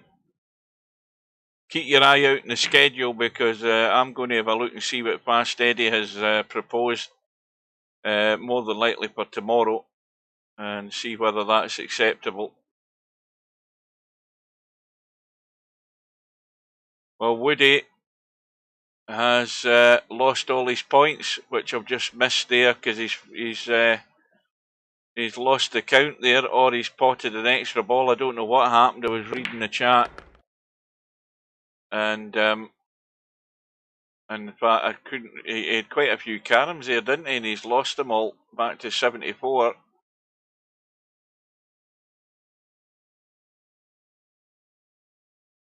And you know, Kenway, sorry, if he switched on to this, he's really now or never to put something together to try and get to 91st now.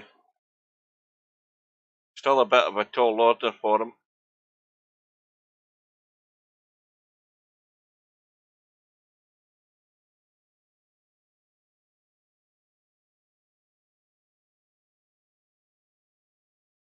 Oh, I won't be I won't be covering that match regardless, even if I'm not playing tomorrow. I won't be doing Larry and Tam, because it starts at 8 o'clock, and you know, you look at the possible lengths of these matches. Let's just say it went for 2.5 hours minimum. Let's say it went 2.5 hours. That's 10:30 at night. That ain't happening. There's no way I'm going to start that. So if you can do it, Slim, I'd be obliged, because I would like to watch it. But I certainly won't be doing it. I don't know what times that Fast Eddie's offered, but I say it'll have to be something reasonable in how long it could pan out. I mean, again, I'm not going to hang out. I would much rather it was over anyway, and stick to what I do better. I do better in commentary, not missing a shot, or not missing that many. Let's put it that way, than what I do when I'm trying to play this game. It's I've finally accepted my limitations. Let's just say that. Right, Kenway on 68 again. Woody had a run of 5, so we're back to this faffing around again, as Ian Tam coined that phrase. The faffing stage of Cowboy is messing about, not being able to score any points, or at least getting points and then not being able to keep them.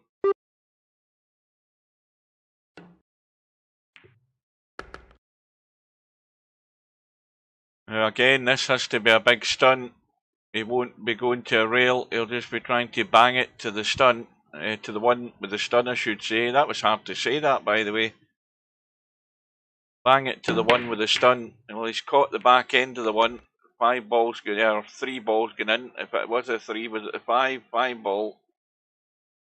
Now, if he's going to be crazy, he might as well bang the 5 in and try and bump the 3 into play.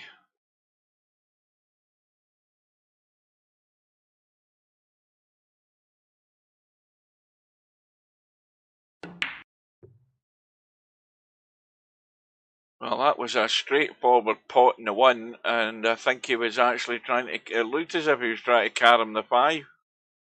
So I'm not sure whether to get his shot lined, shot out a turn there, in terms I thought he was playing a carom instead of a pot.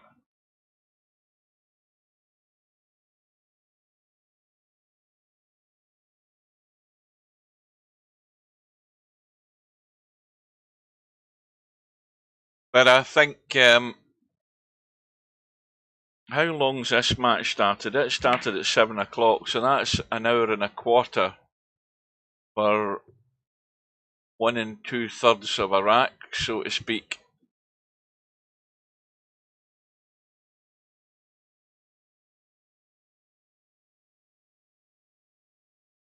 And suddenly my chat has died on the phone again.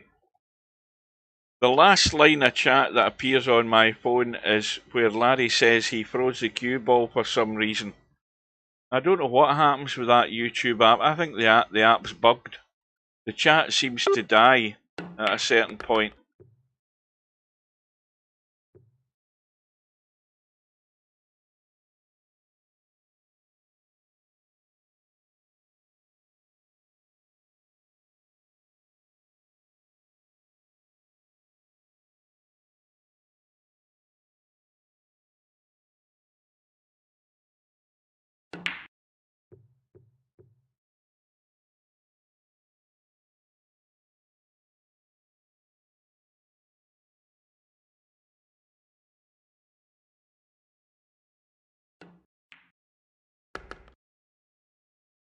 Well, he's got a. Well, I think he's bounced too much. I think the plan was, maybe he can play the draw. The problem is he's forgot about the 5 ball again, and he's went over the 90 again. Now, I'm not sure. I'm assuming that he was aware of that this time, but he deliberately did it to try and get things back into play. And you know, with not a lot of points coming in from Kenway, it was probably the wiser move to sort of progress the rack and get things back in play. It would be a real surprise if Kenway took this to any great length into the caroms. If he gets there, we'll soon find out. But you know, there is a point where you have to try and be, you know, take the initiative, and if a ball's sitting dead in a rail somewhere, then you know, try and get it out. Whether you're playing a foul or not, just try and get the ball in play. So you've got to take the measure of your opponent, whether he's going to be good enough to take advantage of a free goal. And like I said, you know, Kenway's visit ends in 4. Woody's got an easy force follow carom here, I think. Let's have a look. See if we can get round. And then again, yes, he has. I mean, he's got a very easy force follow. But he's got to also think about that next pot, because there's a pot coming up next after he plays this, and he has to have one. Well, he's not ideal in anything, but 3 looks like the best bet, but he's got to watch that side pocket.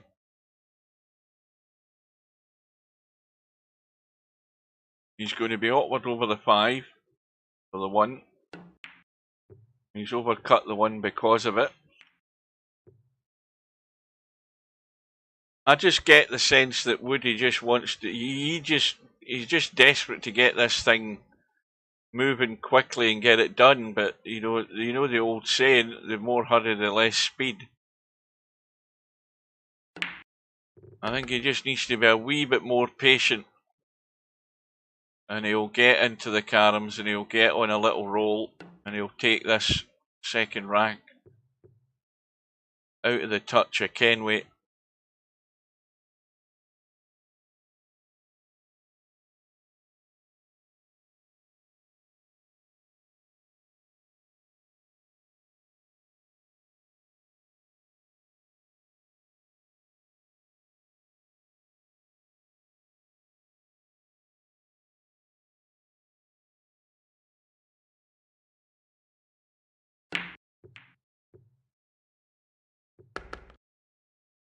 Well, that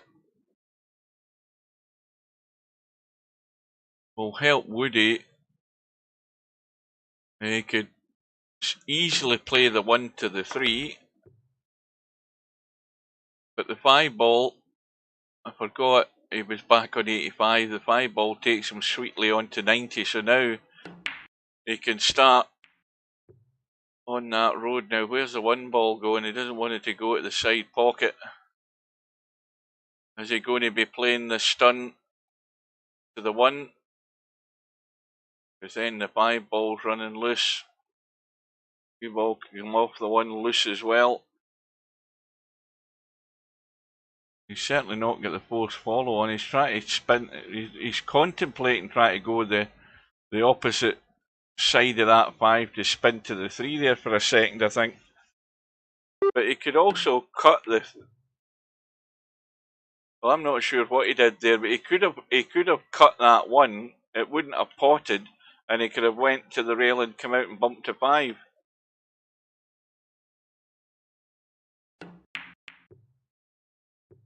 Meanwhile, Kenway back at the table. He's on 85.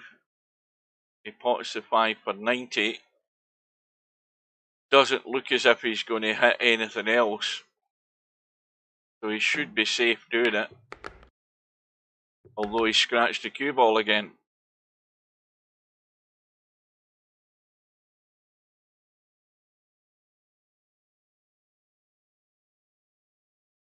Well, I'm beginning to go downhill.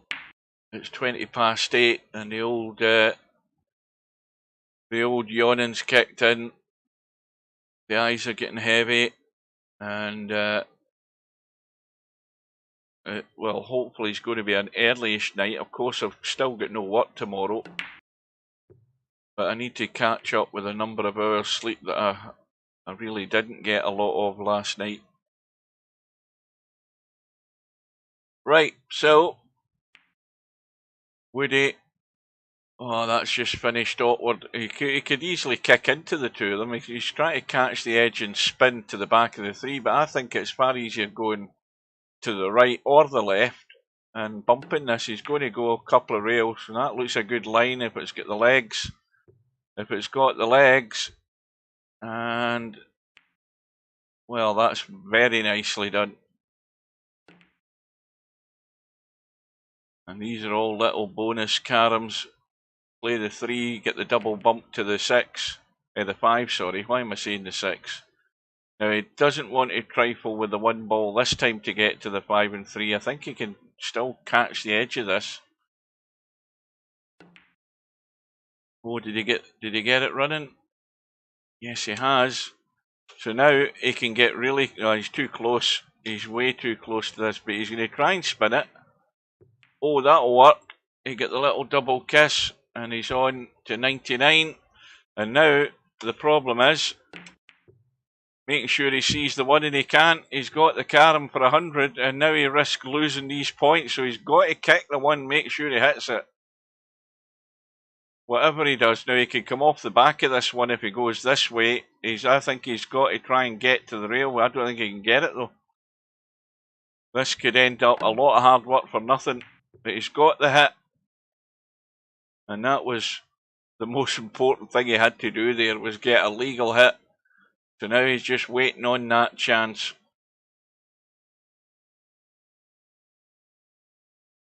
And of course,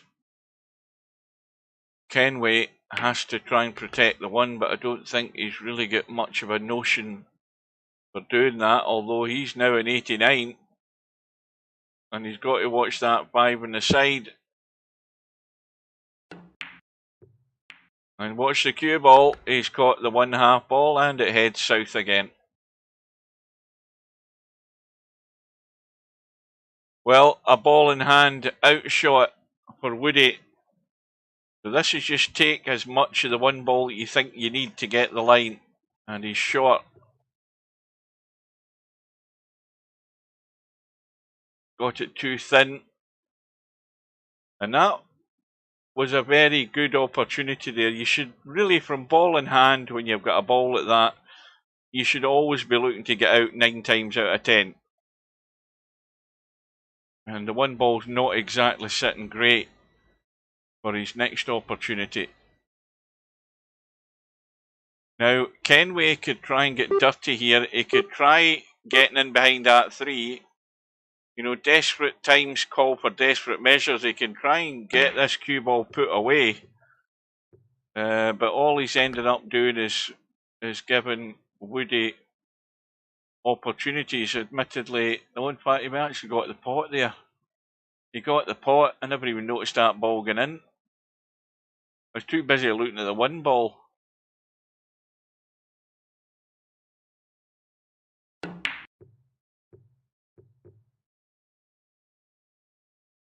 Well, this 1 ball and cue ball, this is out every day of the week. That's just a nice little force follow. That 1 ball should be going out the way, and the cue ball, loads of room. So, finally, after an hour and 25 minutes, it is 2-0 to Woody.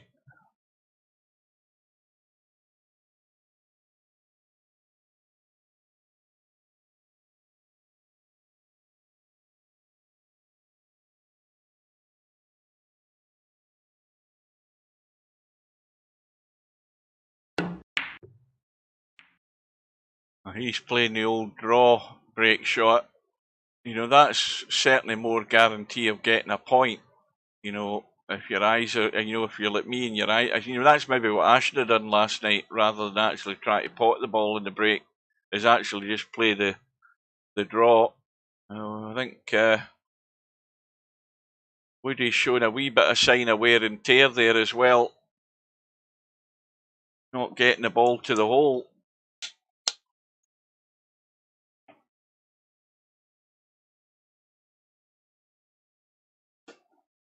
Well, that's another 5-litre bottle of water gone, or just about to go. Might get another 2 slips out of this.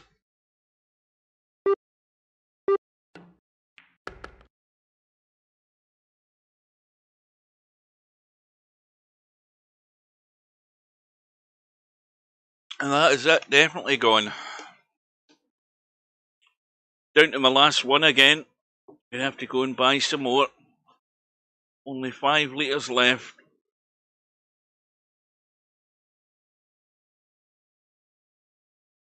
Right, well, we're in the very early stages here. Let's just tab out, go back to the event, and see what we've got left. We've got Larry and Tam, which, provided Slim is home in time from work or can arrange something, he hopefully will cover it. I won't be doing it. Linus and Bankster on Saturday at 8 AM in the morning. I won't be there for that. BP Monster and Casino Gym. That's next Monday night at 7. I probably will end up doing that. And mind you, having said that, if Slim's around, he might be more. I think Slim might be more keen in actually playing the 9-ball Scottish doubles, and probably find another partner half decent to marry up, and try and regain the title while I'm streaming that match. And then Sergresh and Progressive Pool, who I've yet to see play any sort of game to see what level he's at. I will come out of that. I will look at that schedule or that proposal by Fast Eddie later on before I go to bed. Now, in the meantime, back to the business in hand. We've got Woody off and running, looking for a 2-rail into the back of the 5. Did he catch the edge? But he's got a 2-1 and he's missed the second shot. I don't think he caught the edge. No, he didn't. But the end result is he's kept his points, which is the most important part of all. So it's a slender lead, but I don't think we think Kenway has got the game that's going to threaten Woody. I think we've came to that conclusion now. But you've always got that opportunity, Kenway, if you want to, where you play a bit more cowboy. The more you play on it, the more experience you get on it, and the braver you get at playing certain shots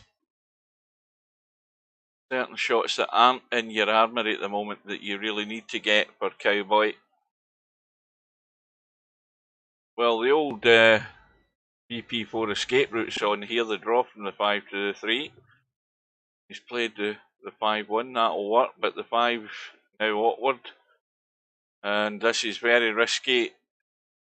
He can't be potting that from there, so he's got to pot the 3. Now, if he stays up top, he should be able to hit that 5. It's a big target if he stays behind that 3 ball. So he's got to play this with the cue balls coming over to the right, but not too far. So got to get the pace right.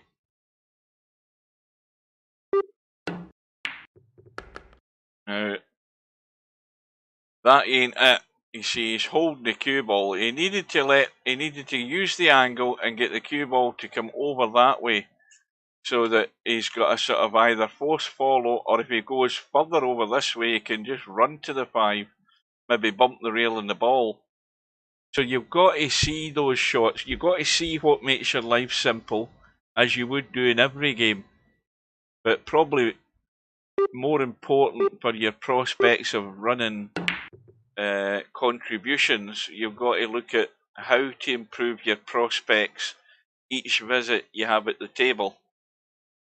And by taking opportunities, and he decided to play a draw shot which was into no man's land, and in the end that's why his contributions are too small. So here's the position that Woody's in now. He's going to do what I'm talking about, but he didn't hit it thick enough. He didn't hit the 3 thick enough to go to the rail first and bump the back end of the 5. So that was a huge target. And for Woody, who does play cowboy, that was a bad miss. He should really have had that 5 ball taken care of there with the carom. But he's sort of got away with this because he's left poor Kenway with nothing exactly appealing. Kenway's going to try and kick the 5 in.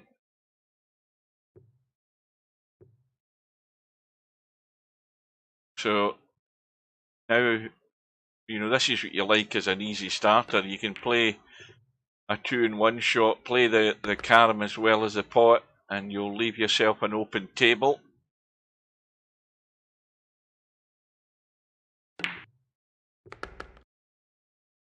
Got himself in line for a nice force follow. This is good shape.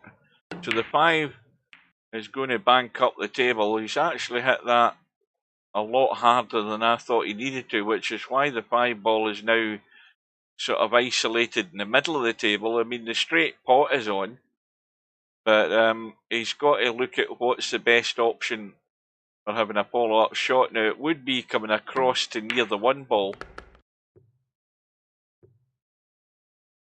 And he's not got anywhere near there, so now it's got to be the 5 to the 3, which again is a big distance. And if he hits that a 3 ball, half ball left side, he's going to scratch. I'll tell you that right now. Well, in the end, he actually got it perfect behind, which is what you want to do. Safest shot of all.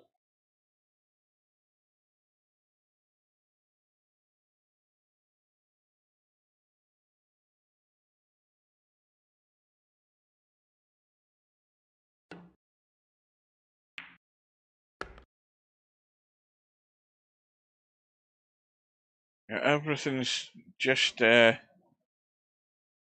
bit too far away. And now he's out of shape. He's a good pot to stay at the table.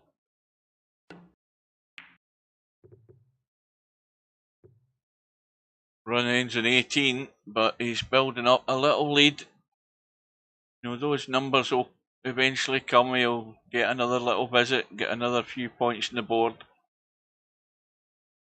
Kenway's objective here is simply to leave the table where he's got a lead. He cannot be needing all these opportunities to get into this.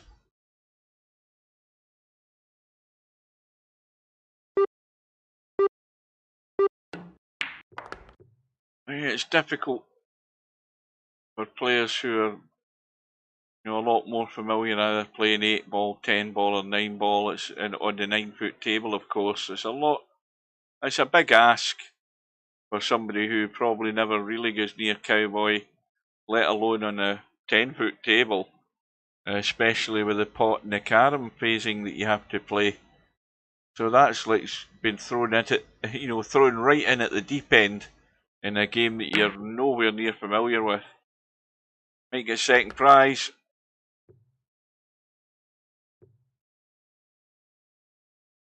Well, he did.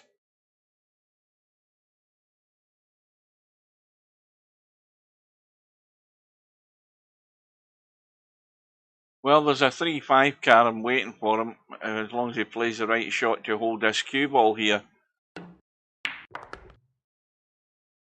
And that's got into a decent line. So again, he just wants to get the ball and play above all and send that 3 towards the other corner pocket. And he's overhit it and actually drawn it into the pocket. That was again a big mistake. It was an easy target to hit that 5 ball. And having now lost the points he accumulated there, he goes further and further behind. So definitely treading water here in this match. Woody's just going to take what he can get. Sooner or later his run will end. Well, it's just a matter of time and it'll be over.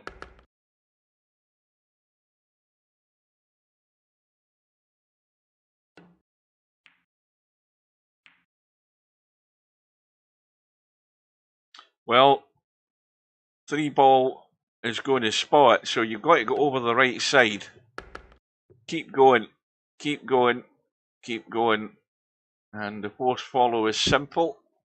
You don't want to be, well, is he trying a thin edge? You've got to play the force follow, yeah. And the 5 ball, as long as it gets down here and bumps, or just stays short, he's got the thin cut. But look at where the 3 ball has gone. It's gone dead to the top rail. So now there's another task in hand here. And that's looking at finding a way how to get that 3 ball back out of there. And this is going to have to be thin. He's trying that off the 5 ball.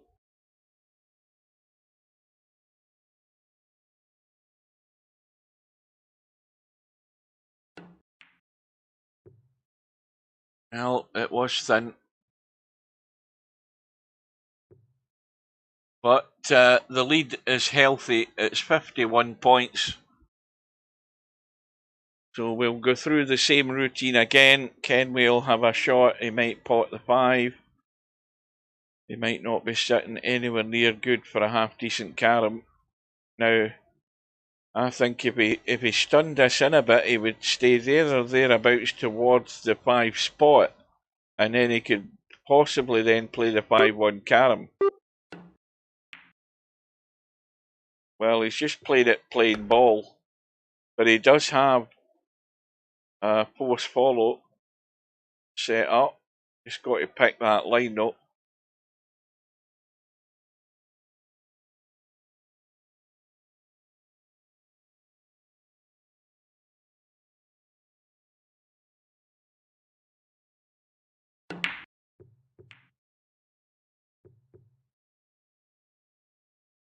Well, that 5 ball, you didn't want that to go, any closer to the rail. Now, the shot here is just to draw back off the 1 and bank that 5 ball and stun to the 3. See, he hasn't done anything with the cue ball. Now, if that was me, I would have come back to here so that I'm stunning that and banking the 5 and stunning to the 3. This is a lot harder than what I would have been doing. And he's going to find a gap. The fact that the 5 ball was off the rail by 2 or 3 inches allowed you to play the sort of reverse bank on that 5 ball and stun to the 3. And you would have had a fairly straightforward carom there.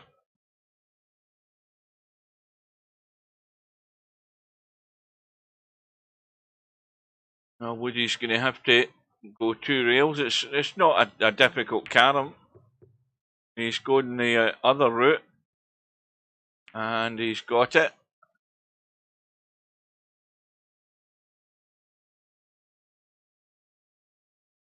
And it was a 2-in-1 shot there, because if he'd hit the 3 ball there, he would all well and good. He missed the 3 but hit the 5, so all fine. Again, he just edges further and further away to kill off this match.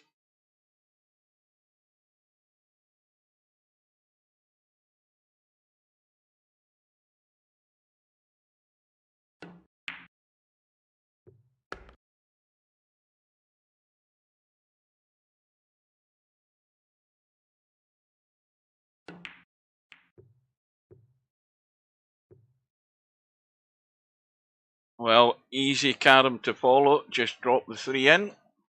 Again, we're stating the obvious shots here. He's looking at potting the 1. I don't know why he's sort of put off the idea of the 3 ball. And he might have wished he'd done what I said at the time, because now he's got no shot. And he's going to have to be creative again. Have to go multiple rails. And he's got the hit. But now, eventually, you end up getting out of shape to the extent you've got to dig out a real good pot. He's overcut that. But, again, priority is keep the points. And he's on 81. And he should very well be in 90 within the next few minutes when he gets back to the table.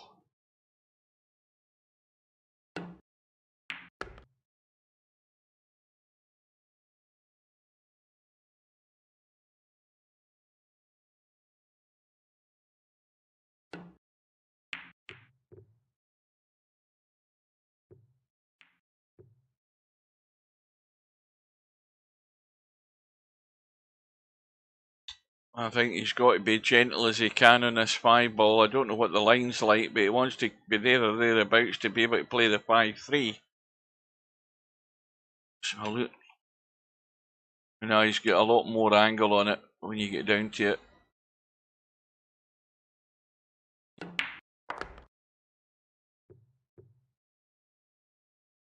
Well, he would have probably better hitting that a lot harder. I mean, he does have an old, again, VP4 escape route for the big draw from the 5 to the 3. You maybe go to the rail, bump the 3.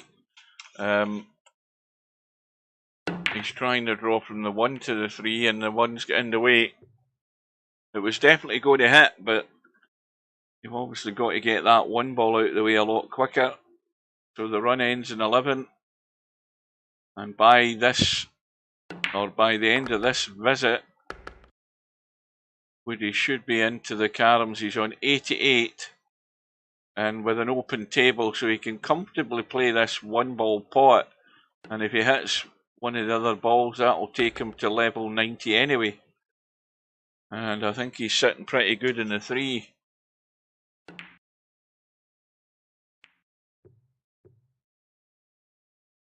Now again, if he'd hit that harder, look at the line the 3 ball's taken. It's coming back up towards the 5. And now he hasn't hit the draw, but watch the cue ball, the 1 ball, sorry. Oh.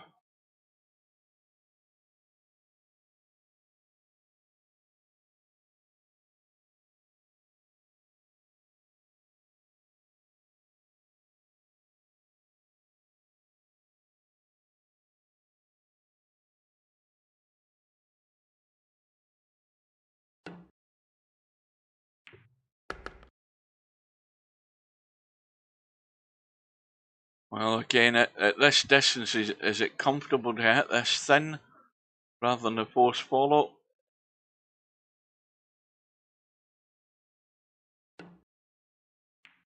Yeah, I see that's the problem. You know, he's ended up getting that too thin when the proper sort of more, not necessarily guaranteed shot, but the more comfortable shot should really be the force follow at that distance. It's too thin a hit.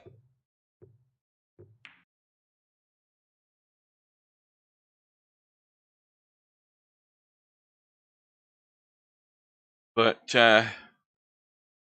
Woody now is almost home. He's got to watch the angle that the one ball's going at, because this can easily pot in the side when you're trying to run onto the 5. He's overcut it quite well. And well, there's a shot from the 3 to the 1, and there's also the 1 to the 5.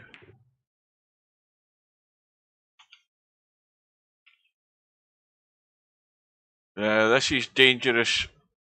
You really want to go to the rail first so that you're coming out onto the 5, and this is a good effort. Oh, I think he's just a tad short. But that was the right pace to play that at, so you're not taking any undue risks, and you've kept your 4 points, which are vital at this stage. So, within the next few minutes, this match will be done.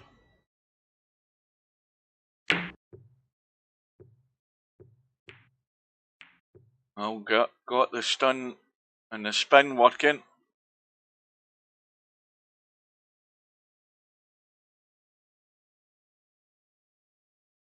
Oh, was that not? I don't know what he played there. Was he on a pot? He must have been.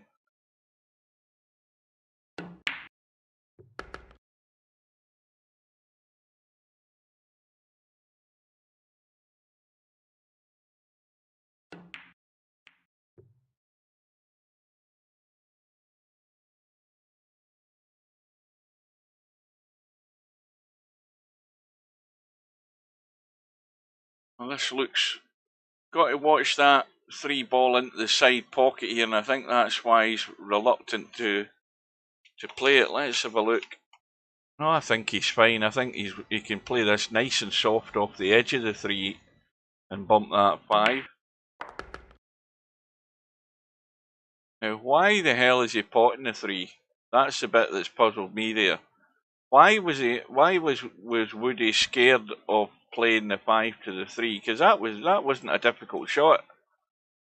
I'm not quite following his logic in what he was hoping to do there by fouling. It's got me baffled. I mean, even if he's only getting his caroms one at a time, it still gets him over the finish line. But anyway, he's back at the table. He's already on 1. Can he go past the... No, he can't. I was looking to see whether the 3 would go past the 1 so he could force follow to that, but he can't do it. Trying to go the rails. This looks a good line. Oh, unlucky.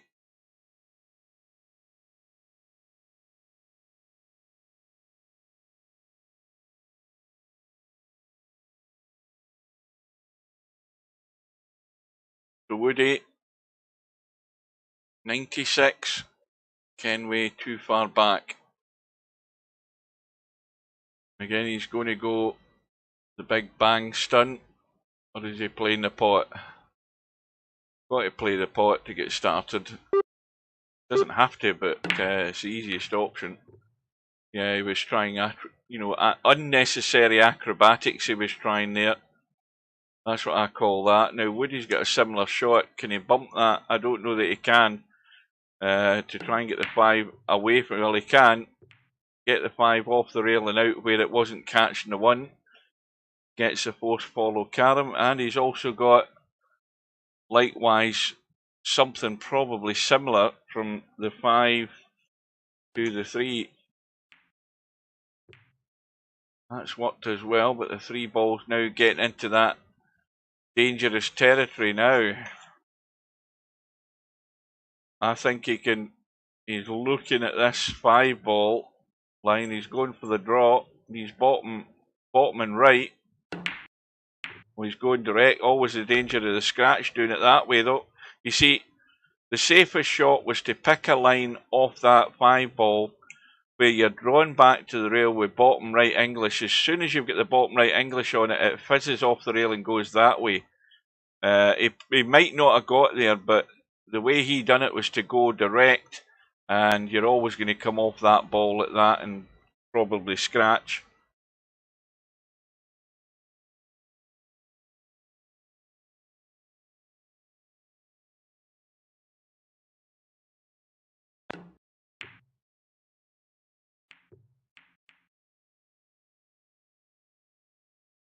So Kenway will continue with these small contributions, just marking time until we get this done. Well, we started this stream, of course, with the interruption that we had as well. It started at 5 o'clock British Summer Time, and we are just 10 minutes short of 4 hours for these two matches.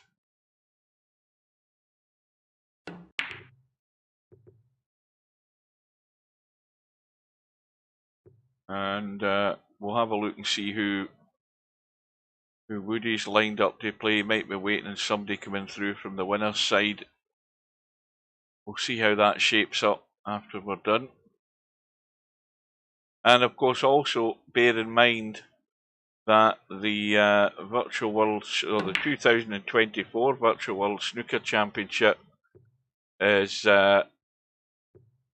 actually been set. The tournament has been set. It's just not live yet. It should be any day now. It's going to go live.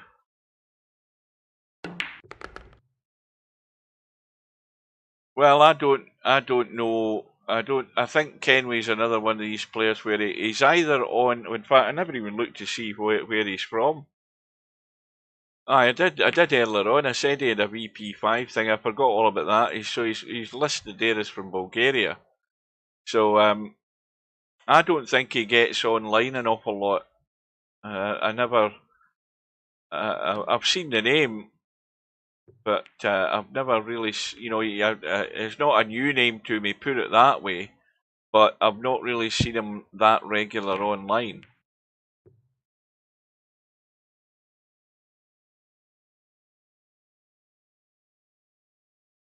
But it is, this is you don't want to be,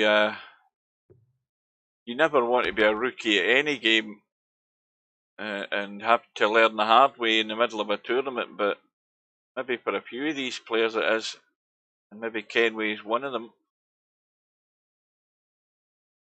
I mean, that 1805 rating he's got there could be nothing to do with the Cowboy that he's played. It may well be a rating that he's been given as a sort of average or whatever it is because he hasn't played the game.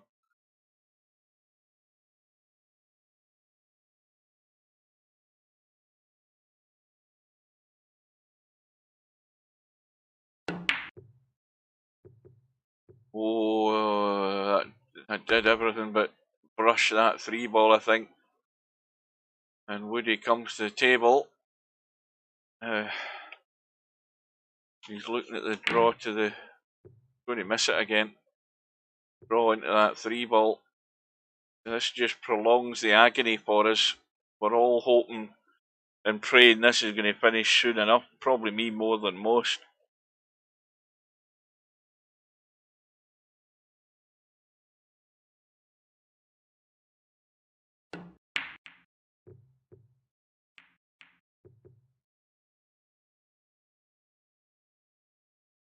Oh dear, dear, dear.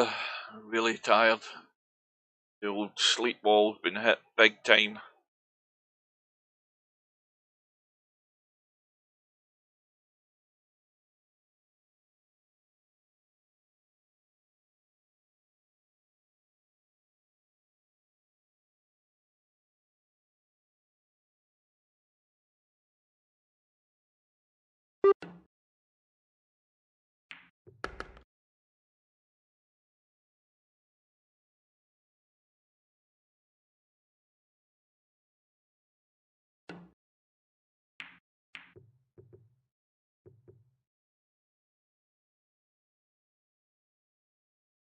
So Kenway 40 points behind on 57.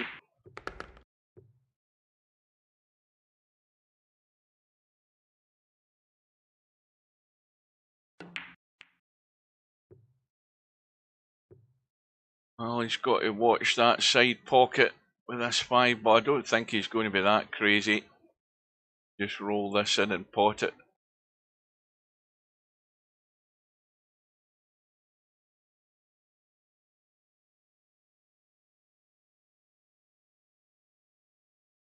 Well, Larry's usually on at this time, isn't he? For I don't know whether has anybody been playing this Wednesday double knockouts 8-ball? Because usually it's a reasonably popular tournament. Usually Larry shows up for it. Meanwhile, Woody on 98. That takes him to 99. Now, when he plays this one, he's got to get this one ball good. And, well, he can punch the one out the way. The one goes around the angles, just got to get the line right, and he's going to be home and dry, but he's actually not picked a line, caught the knuckle. And Kenway's still alive.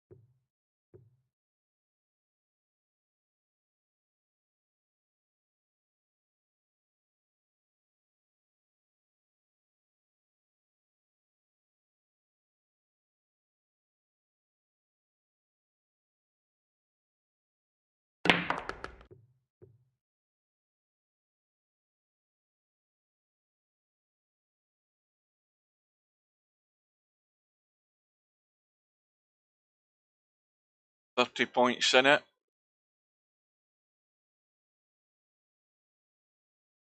Well, Kenway would do well just to pot the one and get it on its spot, and then take it from there. That's as good a place to start as anywhere. Desperate although he is for points, yeah, he's going to have to bang this one way or the other. But the shot to play was pot the one ball and get it on its spot and give yourself a chance. And these obvious things he's not seeing because he's not a cowboy player. You can clearly see that. Or if he is a cowboy player, then he's doing the same mistakes he's been doing all the time he has been playing cowboy. You had to pot the one, get the one ball on its spot, and then you were sort of good to go for a two shot choice. Carom to the 5, carom to the 3, whatever it might be.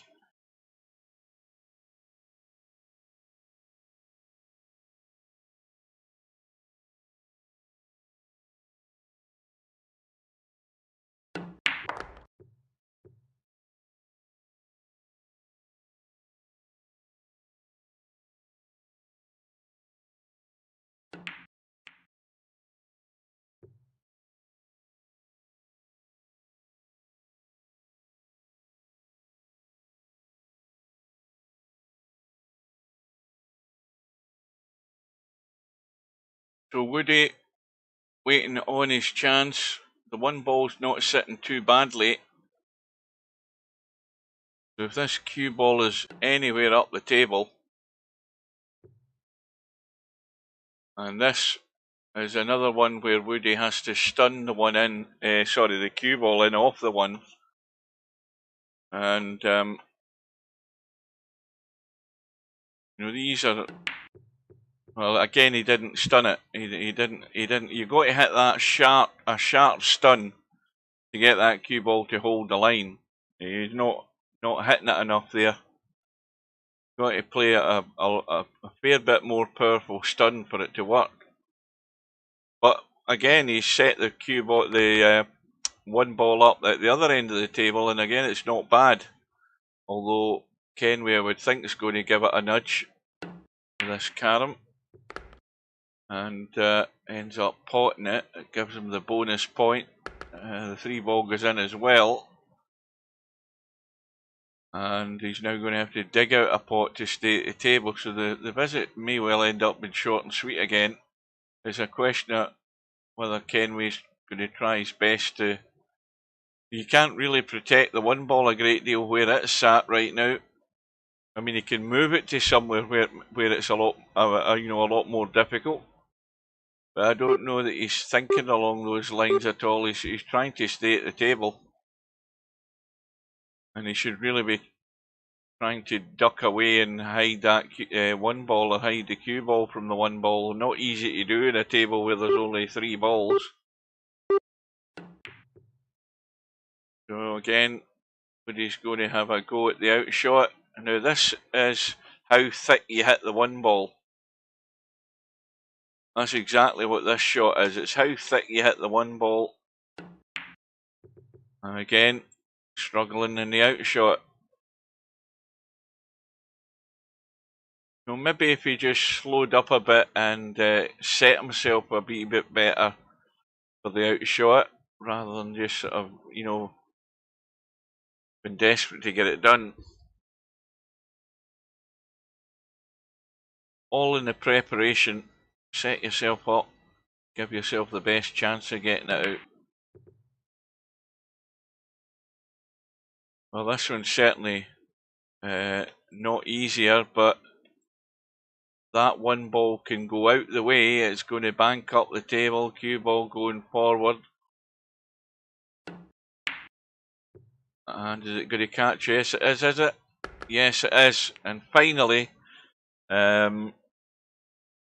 after 2 hours, just 2 hours, we have a result. Woody, by 3 racks to 0, goes through on that one loss side. We'll have a quick update on the bracket, and we will see that Woody is now through. Matt is sitting there on the one loss side. He's waiting on a loser coming through, and he's waiting on the loser of the Casino Gym VP Monster match. And then when Matt plays either of those two, then Woody will find out who his opponent's going to be from the winner of that match. So it's either going to be Matt, Casino Gym, or VP Monster. And certainly if it's any of those guys, they could all certainly cause trouble for Woody. So that is it, folks. It's been a long shift. We've got those matches left on the schedule. Keep your eye out in case Slim is around tomorrow night for that Larry Tam match. And Linus and Bankster early in the morning on Saturday. BP Monster Casino Gym on Friday evening. British Summertime, and finally Segresh and Progressive Pool next week. So that's it. Apologies again for the PC. Thanks for your company, and I will bid you good night and take care, and I'll go and have a look at the schedule, the proposal for my match, and you might see that on the schedule for tomorrow, depending on what it is. And I'll go and review that right now. So we'll see you later, folks. Good night.